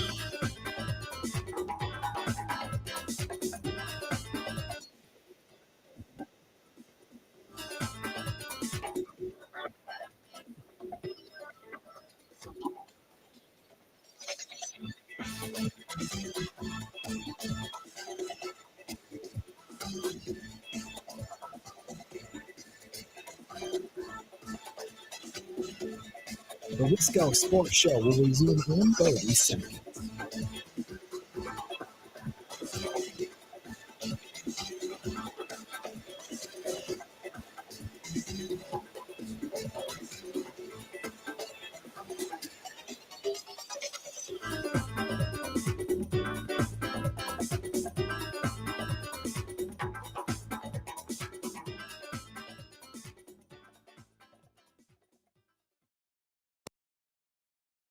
I think a lot of this stems back to Caleb Williams not being quite as ready as they hoped he would be when the season began. That means they can't run the full offense because he doesn't have as much command at the line of scrimmage. He can't make adjustments, can't use cadence as a weapon quite as much. He's holding the ball for too long. That led to frustration among the offensive linemen. He's frustrated the receivers, and the frustration has been towards the coaches. It's been back at Caleb Williams. And so they make the change this week. That's Albert Breer on the Prime broadcast last night. I know I played that to begin the show, but it's been an hour and 20 minutes. I want to reiterate how jarring that bit of audio is. Someone in the Bears organization, on the Bears roster, in the ranks of the Bears coaching staff, or maybe Shane Waldron, who's now been, relieved of his duties, basically came out and said, hey, I know everyone's complaining about the coaching in the organization, but Caleb has not been up to snuff. And the O-linemen and the wide receivers are pissed about it. That's significant. That's really significant because we've chalked up the struggles of Caleb Williams and the firing of his offensive coordinator to, well, that's the Bears. Bears are dumb, right? That's what the Bears do. They should have fired Eberflus. Waldron was the wrong hire, this, that, and the other thing. They should have built up the offensive line instead of drafting Roma Dunze, which, look, if you want to make that argument, fine. I think it's hard to go wrong. Hey, you could draft an awesome young wide receiver or an awesome young offensive lineman. Take your pick. Both will help a young quarterback, right? It's on the offensive coordinator and the quarterback to adopt the offense and their play style to go with different strengths and weaknesses. I would argue the Bears haven't done that. But if Caleb Williams isn't ready to play NFL football, then how are you supposed to adopt anything? He's not using the cadence correctly. He can't wrap his arms around the entirety of the playbook. So how are you supposed to call things to help him? How are you supposed to call things that can mitigate strengths or weaknesses here or there if Caleb Williams doesn't know what to do with it? So I thought that bit of audio last night, coming from somewhere in or around the Bears organization, almost as if to say, hey, I know everyone wants to blame the dumb Chicago Bears, but this kid doesn't have it. And his linemen and his receivers are pissed. I thought that was a jarring piece of audio that I think has gone undercovered today. I don't think enough people are talking about that type of stuff coming out of Chicago. That just one example, Albert Breer, but it's the only example I've heard. More calls. If you want to talk Packers Bears, we can do it. If you want to preview Badgers hoops tonight, Badger football tomorrow, whatever's on your mind. 608-321-1670. Wisco Sports Show. Who's this? But Grant, I was told that the Bears situation was the best situation ever for a rookie quarterback. Counterpoint. It still maybe was. This rookie quarterback just wasn't nearly as good and ready as everyone thought, if Albert Breer is telling the truth, right? I mean, I don't think a rookie going, are they 4-5 now? In his first 9 games. I don't think that you can say that this is the best ever situation and that if that's the result. Well, you know what I mean? The best ever for number 1 it. overall pick. You got to consider the teams that are picking first overall. It's the dregs of the league. So it's not like it's a super high bar to clear, right? It's not like, what was the undefeated, the 71-72 Dolphins? It's not like we're not comparing the Bears to teams like that. It's the Jaguars and the 0-16 Lions. It's those teams of the world. I mean, I guess, how about this? Maybe we shouldn't be putting expectations on teams that get the number 1 overall pick in the draft. You know what I mean? I mean, they didn't. It was via Carolina. But to your point, maybe we just shouldn't have expected so much of a rookie quarterback. Right. Or organizations that have been very meh recently, like this. By recently, you mean 105 years worth of recency? Yes. Yes, with the exception of 1985, which we always hear about, right? Yeah. But actually, what I was calling about is I am on my way to pick up my sister to go to the Badger game tonight. Let's So, go. boots on the ground here for sure. Excited. You and Zach both. I will not be there, and that bums me out. But what are you going to do? You think they're going to win tonight? No, I don't. But I am mostly going because I want to see the 14-15 Wisconsin Badger team and Bo Ryan and all that stuff, because that was the glory days for me. That was my high school and early college time. So, yeah, those were good times. So that's kind of what I'm going for. If they get a win, that's awesome. It's really kind of a win-win situation. If they win, then they'll be ranked next week. If they lose close, people will be like, yeah, they can stick with Arizona. And if they get blown out, that's the only really crappy scenario there, I think. Yeah, then Badgers fans get to say, well, nothing's changed, right? We're the same team as last year. They can hang and they can be a competitive brand of basketball against a lot of opponents, but against the best of the best, it won't be good enough. And at least for tonight, I won't be able to tell those types of Badgers fans otherwise, because the proof will be in the pudding if they get boat raced by Arizona the way that they did last year. I hope that that's not the case, right? I really do. And to Cohn's point, what, 1.5 on the spread? Is that what the Final Four team is worth? If that's what the presence of Bo Ryan is worth? I'm one of those Bo Ryan faces, right? Those apoplectic looks that he used to get on the bench at a certain call. I missed that. But Greg is stoic, very respectful, and still dresses nice. Unlike most coaches in college basketball who were content to roll up to a game in a windbreaker and slacks. At least Greg Gard still dresses like we used to. A proper coach in the Big Ten. 608-321-1670. Wisco Sports Show. Who's this? Eric on I-90. Eric on I-90. How are you, Grant? I'm doing excellent. I'm caught up on Survivor now after last night. You want to talk about Survivor for 60 seconds? I didn't watch it, so I can't. Okay. Well, then I won't say anything. I won't say anything then. Don't say anything. So I think what we're talking about with the Chicago Bear team is what we would call expectation currency. Okay. And the Chicago Bear fans have been holding on to their expectation currency because they've had 2 bad years with Justin, right? They haven't been betting a lot. But this year, with this guy, they spent all their currency. They were cashing the kids' savings bonds. They were all in on this guy, and the card didn't slot very well for him. So far, Bears fans, so far, this kid could still be good. He's just really in a bad system, right? It's expectation currency. Do you think he's in a bad system? Well, obviously, somebody had to go, and they couldn't fire the head coach, right? When things are going really bad, you change something because you got nothing to lose. Of course. Right? I'm not saying that Shane Waldron should still have a job. If you have multiple performances like that in a row, you go 23 straight quarters, you fire someone. I understand. They got a clean house. They got to clean the whole house. They got a clean house, and it still isn't going to matter. Did you see my text today, Grant? What did you to my cellular phone or to the talk and text line? No, Bill Michaels still talking text line. No, I watched the live stream during Bill's show, but I don't. Let me pull it up. Would you like me to read it? Yeah, go ahead, read it. He says, wait. Must win, comma, if the Vikings lose to the Titans this Sunday, the rest of their games for sure become must win just to make the playoffs. Every game going forward would be plausible for them to lose. The Packers are in the same boat, so must win for both. You're saying must win for the Packers and the Vikings this weekend? I know you don't believe in must wins, but if either one of these teams lose, if the Packers lose to the Bears, that makes it plausible that they could lose every game for the rest of the year. I suppose. Yeah, especially the way the Bears look. I just we love making bold proclamations in the NFL. Like the Packers aren't going to lose again until such and such a date. Or when there's a bad team, Eric. We love saying things like this team might not win another game. The NFL is just such a weird league week to week. I have a difficult time drawing conclusive conclusions, let's say. I know that's repetitive, but I really want to drive that home.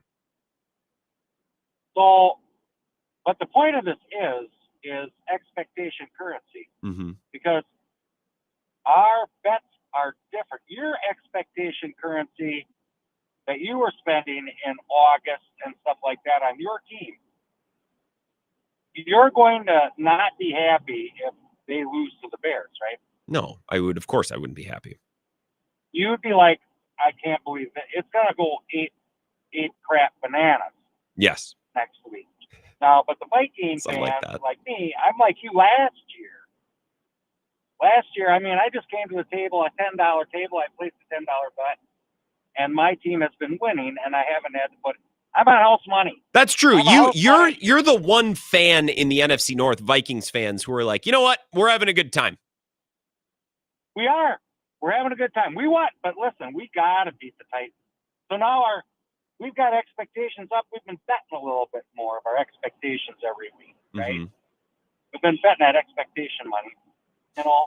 Expectation currency. Expectation currency. I think we should coin that as a phrase. And, you know, I'm just trying to be like more technical and more normal. Well, I'm trying to hang with these guys.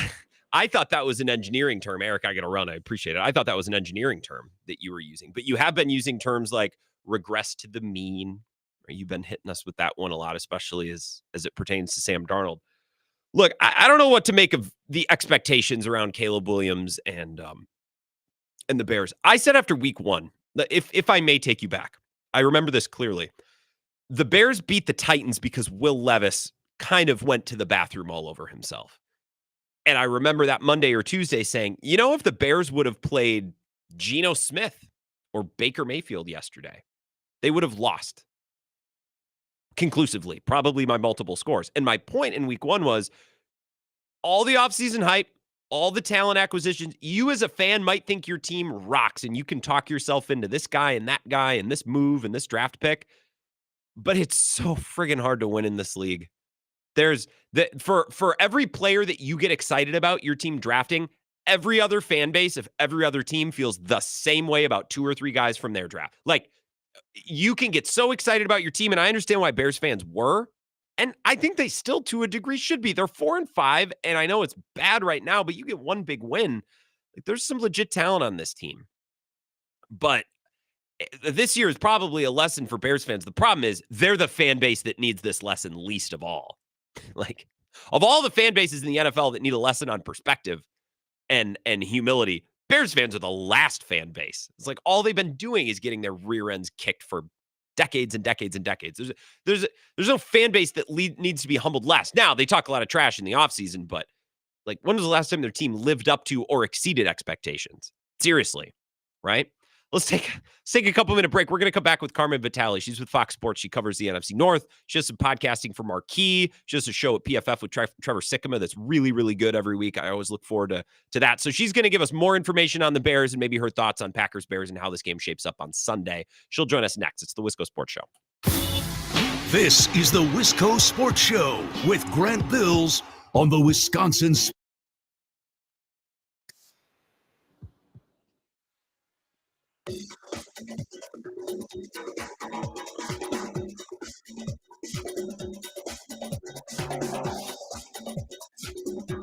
The Wisco Sports Show will resume in 5 minutes.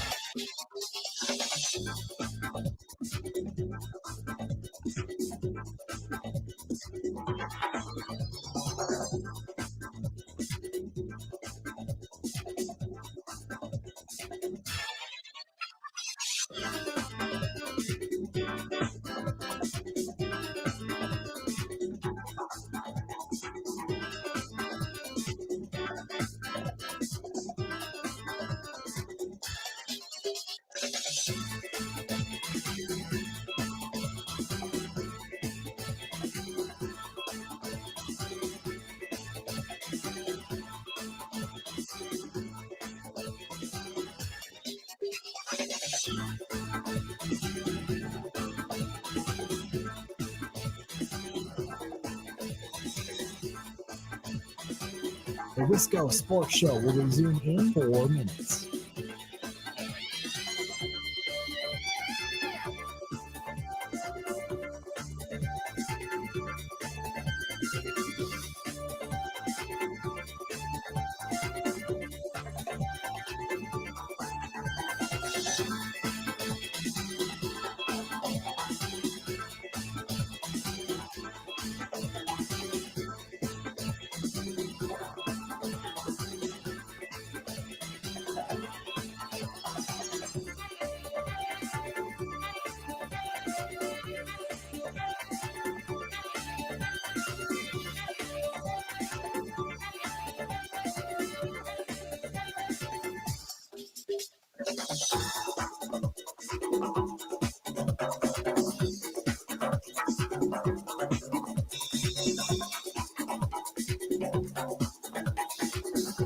The Wisco Sports Show will resume in 3 minutes.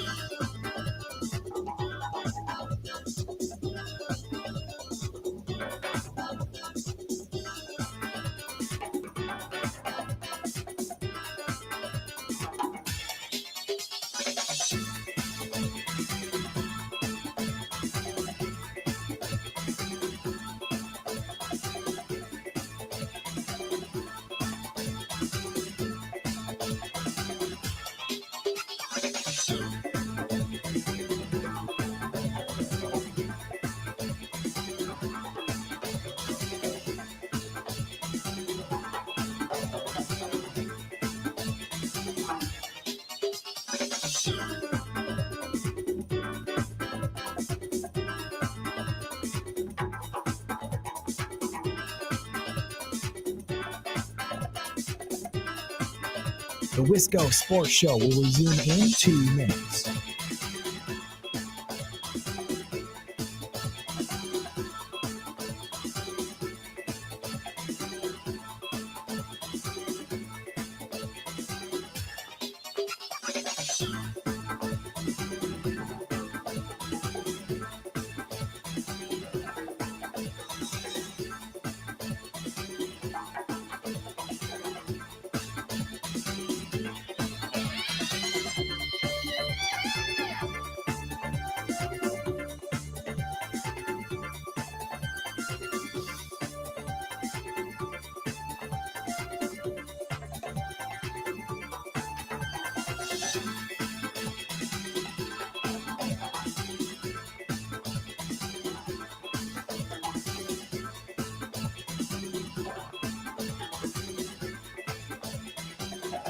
The Wisco Sports Show will resume in 1 minute.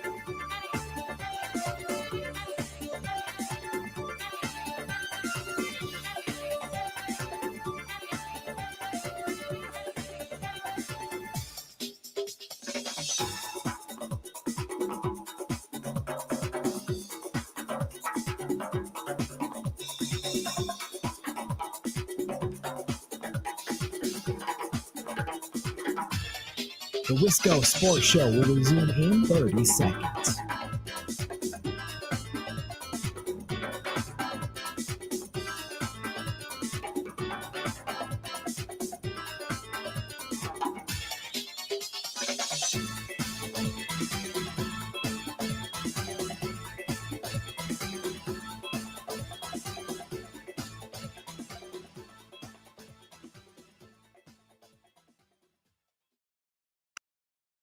Well, the Bears are in a really difficult spot right now. They've had worse teams in the last 2 decades at this point in the season. They've been in, greater injury predicaments. They've had coaching situations that were just as dire, but I don't know that the mood has been this dark in a long time, because whatever can go wrong has gone wrong for them in the last 3 weeks. And I don't know that there's a path out of this for them this season.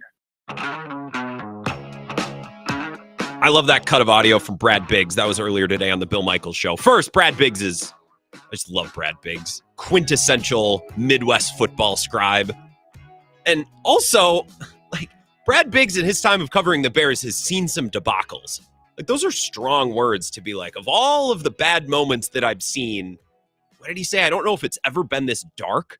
Like, that's jarring. That jumped out to me during Bill's show earlier today, so I wanted to cut that. Joining us now, not Brad Biggs, Heilprin Vitali, Fox Sports. You see her on some of their studio programming and covering the NFC North. She does a show with Trevor Sikkema, who I love, on PFF, and some stuff with Marquee as well. Carmen, welcome. How are you tonight? Hi, thanks so much for having me. I'm great. So when you heard those comments from Brad Biggs, like that's pretty drastic. Like that's a pretty strong statement. Would you agree that things are currently that bad with the Chicago Bears, or is he being dramatic? No, I don't think he's being dramatic. I mean, I grew up here in Chicago, and I have seen some things in this rivalry. I've seen some things for the Bears, and I do think, the past is working against you, but it's the recent past that's working against you, because you now have a pattern of behavior of not being able to develop quarterbacks in the immediate past. You see what happened to Mitch Trubisky. You see what happened to Justin Fields. They had their first year with what ended up being a lame duck year for their head coach. That creates more turmoil, and the cycle just goes on and on and on. And there was so much hope, I think, about, bringing Ryan Poles and Matt Eberflus in, and Ryan Poles curating this roster over the last 3 seasons. And you bring in all of this talent and you create the cushiest possible landing spot for a top talent. Everything fell into place for the Chicago Bears. They got the number 1 overall pick because of that trade with Carolina. And then it's in a year where there is just tremendous quarterback talent and this tremendous prospect, and he's supposed to be the one that's different. And so far, it's not different. And that, I think, is what's weighing on Bears fans. That's why it's just so kind of, there's this cloud hanging over the organization, because it's same old Bears. So let's start with Waldron, because that was the news this week. And then maybe we can talk about Caleb and actually, because Waldron's gone, then we could talk about what comes next and what we could expect on Sunday. Sure. I'm sure there's blame to go around everywhere. I struggle to see why Waldron didn't work, at least why he didn't work a little bit better than he did. He was the passing game coordinator, quarterbacks coach with McVay. He called plays for Geno Smith, and that worked very well. Like, he looked like someone, or this offense looked like it was being called by someone who'd never called plays before. And that's not the case. Like, Waldron had a very strong background. What did he lack, or what didn't he do a good enough job? I know there's blame to go elsewhere, but let's just talk about Waldron for a sec. Yeah, no, there's a lot. And I do think, you look back at that instance in Seattle where he kind of Geno Smith has this career resurgence underneath Waldron, and you think, oh man, like this he can adjust and he can develop quarterbacks. But what we kind of fail to take into account in that situation is that Geno Smith had played a lot of football before Shane Waldron got there. Sure. And you look at the guys that he has worked with in his previous stops, Russell Wilson, those were guys that had already played a lot of football. And so with Caleb Williams, you are getting, even though best prospect to come out in years, I've been very intentional about not saying generational, because I can't get on board with that label until we see him in the NFL. Yeah. Best prospect you've seen, you're starting from square one with a guy, even though he was so successful in college and won a Heisman. You're starting from, he's just very green. And clearly that was something that Shane Waldron wasn't really ready for, because he gave Caleb Williams this entire playbook right off the bat. He gave him all of the pre-snap responsibilities. He gave him all of the checks at the line, setting protections, doing all that. He overloaded Caleb Williams with the thought that, all right, this guy's really, really good. He can come out the other side. And it's such a complete departure from what you saw with Jaden Daniels in Washington, for instance, and what Cliff Kingsbury did with him over there, where that offense was very conservative and very basic to start out with, so that Jaden could get his confidence up. And now you see he's slinging the ball all over the field, but he's still taking care of it, and he's very decisive, and he looks really good. He was allowed to ease in. Caleb wasn't. And then the failure to adjust to the personnel that you had available, I think, is what ultimately doomed Shane Waldron, because you saw this regression after the bye week, where that's not usually the case. That's what bye weeks are for. And to see that regression happen, I mean, that's kind of what made this go downhill so incredibly quickly. The fact that he would not adjust for the available offensive linemen that he had. Clearly the offensive line play wasn't up to standard with all of the injuries. Why didn't you get some more guys involved in that protection scheme? Why didn't you give Caleb some quicker throws or some short outs, or making sure he knew which reads were hot and all of that kind of stuff? Because there were going to be guys in his face. I mean, nothing looked like it was working sustainably. So a change had to be made. And it's we'll see if they get a spark from this and Thomas Brown. Well, look, you go, 23 straight quarters without scoring a touchdown. Like, whether it was Waldron's direct fault or not, like, you have to do something. And I think benching Caleb was off the table, and Eberflus isn't going to fire himself. So I understand why it happened. Just listening to your explanation, we don't have to spend more time on Waldron, but it sounds like if Waldron could go back and start again in July, probably would take a very different approach, and maybe the results would have been different. Maybe it wasn't Waldron himself. It was just the approach and the strategy that he used. And it kind of sounds like everything he did was wrong, and maybe kind of overloaded Caleb all at once. So now that we move forward, Waldron's gone.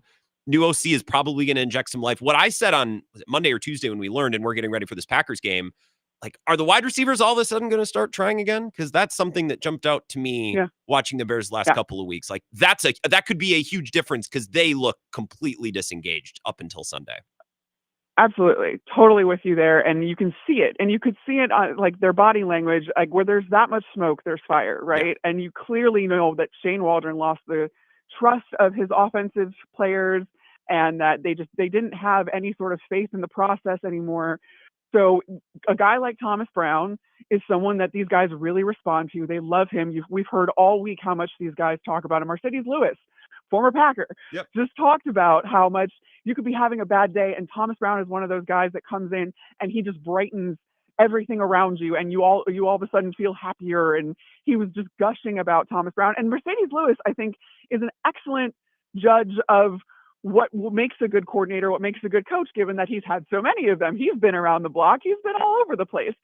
So that's when you kind of think like, all right, maybe there's something to that. And I do think that if the reports are completely true that these players went to coaching staff and said, hey, we would rather Thomas Brown be the guy, then they're going to want to prove not only themselves right, but they're going to want to make Thomas Brown look good.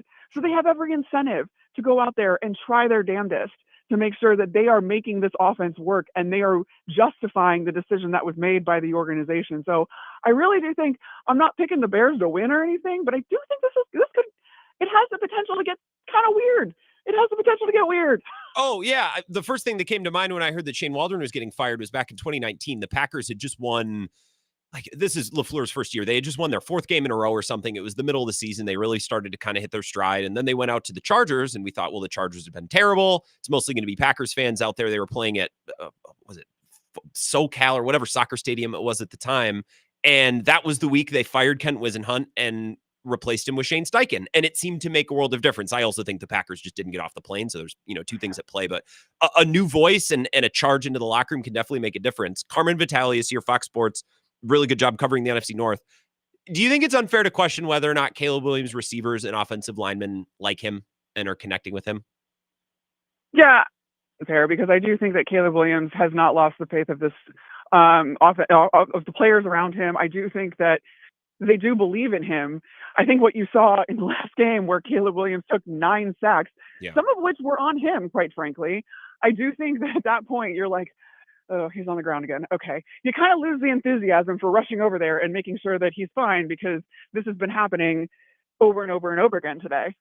Sure. Okay, that makes sense. Look, I'm not trying to, I'm just reading the reports. Albert Breer was saying some stuff on the Prime broadcast last night where it's like, it kind of seems like wide receivers and linemen are getting fed up. And the problem is look, if you quit on the offensive coordinator, you lose faith in him and your actions reflect that, then that also affects the quarterback, right? Whether they're quitting on him or not, it impacts him. And we saw that on Sunday.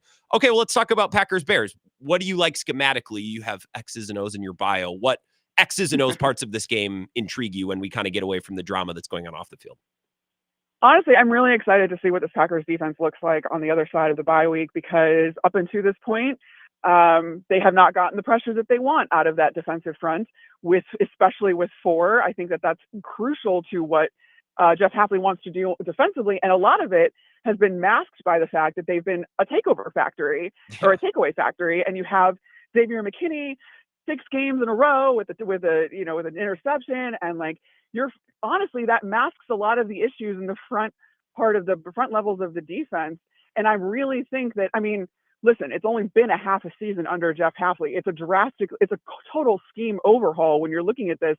That's why something like getting rid of Preston Smith really tells me that they have kind of figured out the roles with which they want to play certain players. That you look at a guy like Preston Smith, and despite the fact that, these defensive schemes are more fluid than ever, but where it really comes into play is, all right, well, this guy's really built like a 3-4 outside backer. Mm-hmm. And that's what his skill set lends itself to. We're trying to make him a 4-3 D end. There are guys that can make that transition, but it doesn't necessarily always work out that way. And so by identifying the fact that Preston Smith wasn't really going to fit, and that was a kind of square peg in a round hole situation.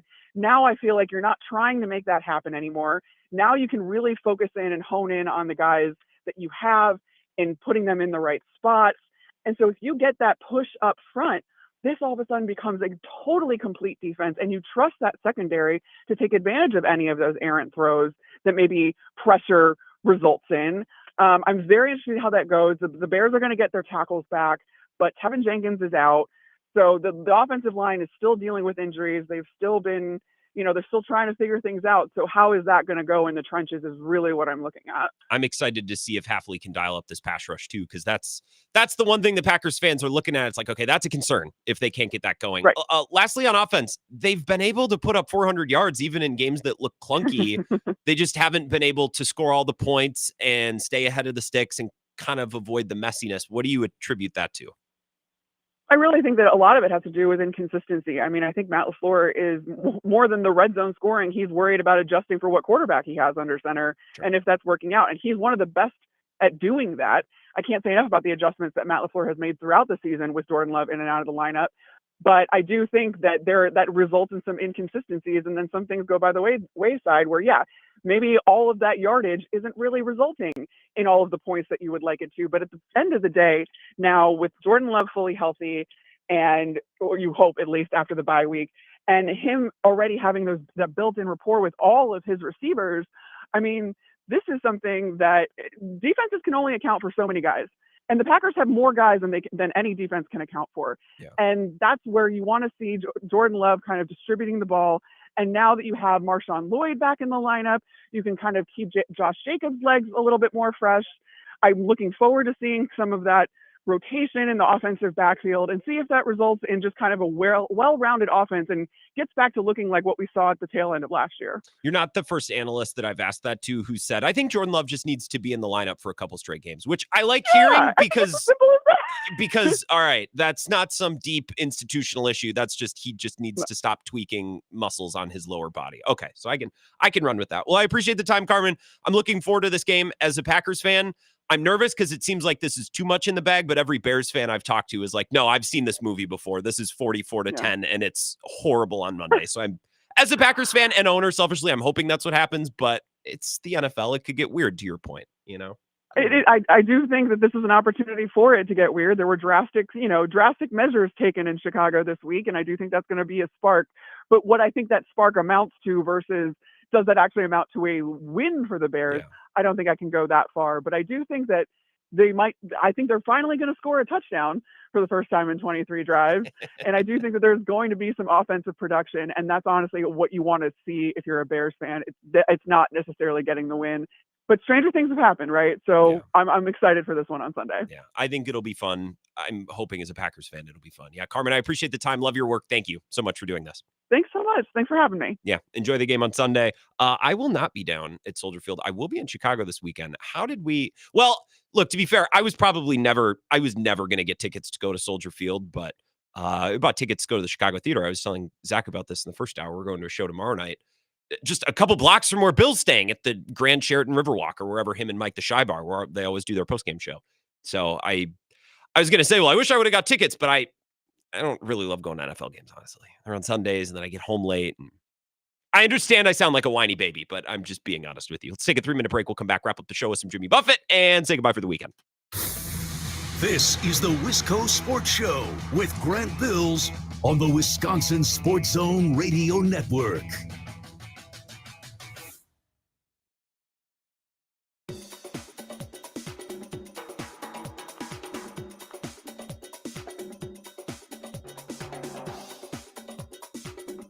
The Wisco Sports Show will resume in 3 minutes.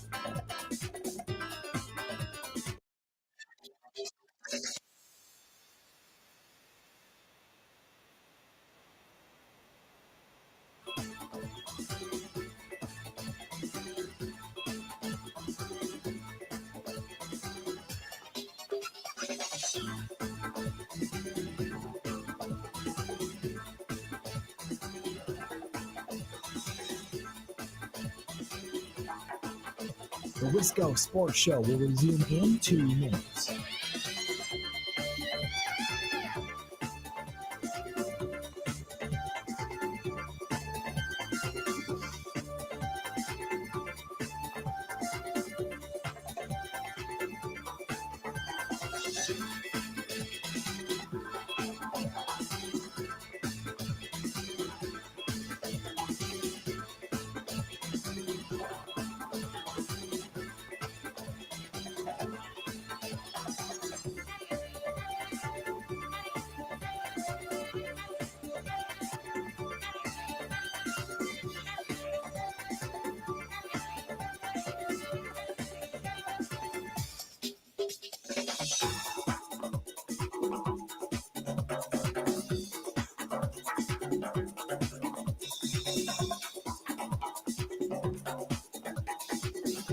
The Wisco Sports Show will resume in 1 minute.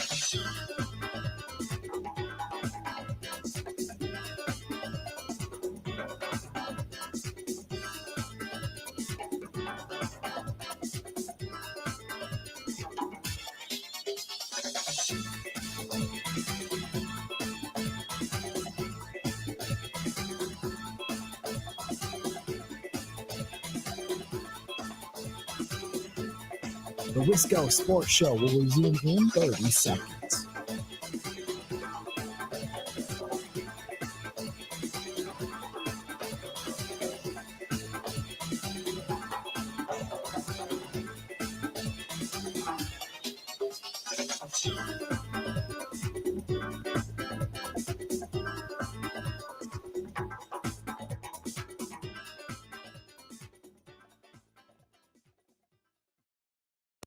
Not only going out to Wisconsin and the great Midwest, we're going around the world tonight, Parrot Head.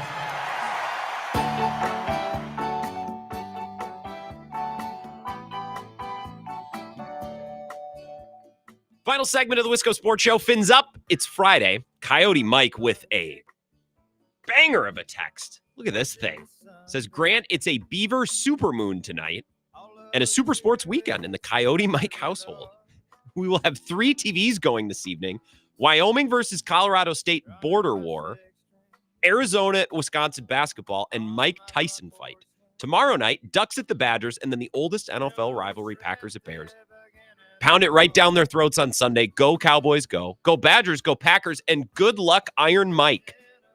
Yeah, I'm probably going to watch some of this stupid fight tonight. I actually don't know. Like, I'll have Wisconsin, Arizona on. I want to play Call of Duty. How many screens do I actually? I don't want to do that many screens. 2 screens is enough. Especially when I'm trying to play Call of Duty Zombies. It's a very active activity. Can't exactly pause that game. Unless you get a kill streak, then you can, remove it.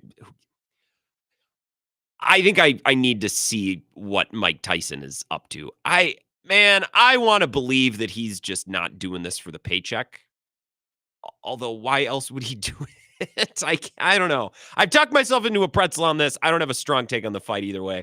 I stroll Twitter, and all I see is all these sports talkers with like a detailed, well thought out soliloquy on this fight. I'm like, it ain't that serious, man. It's on Netflix. It's fun. Just watch it and enjoy it.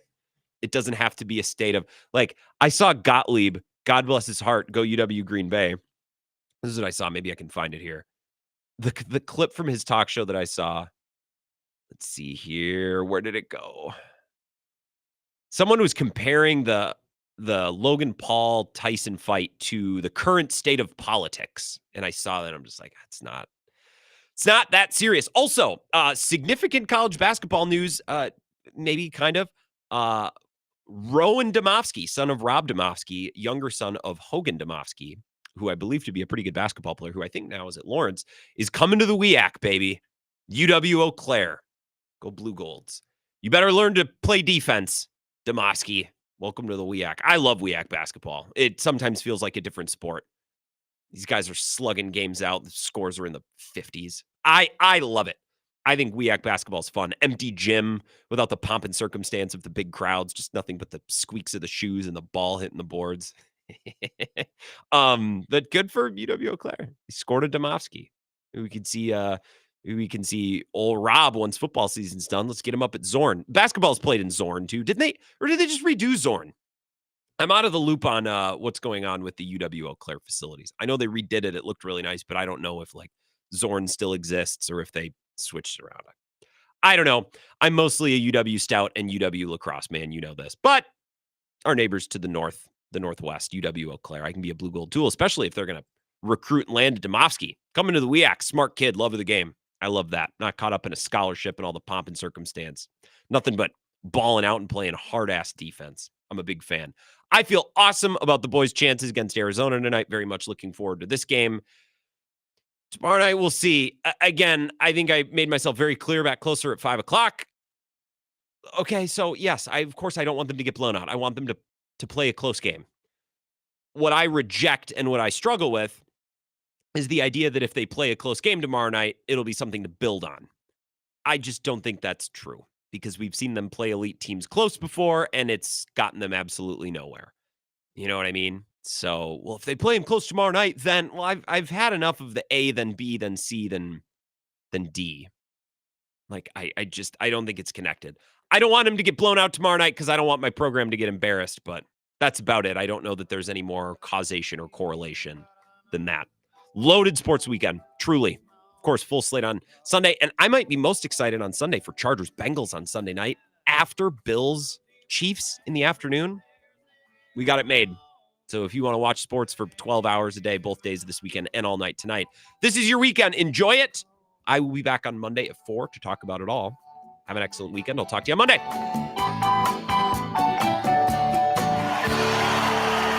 What can we say? Thank you all very much. You sure make a boy from Mississippi.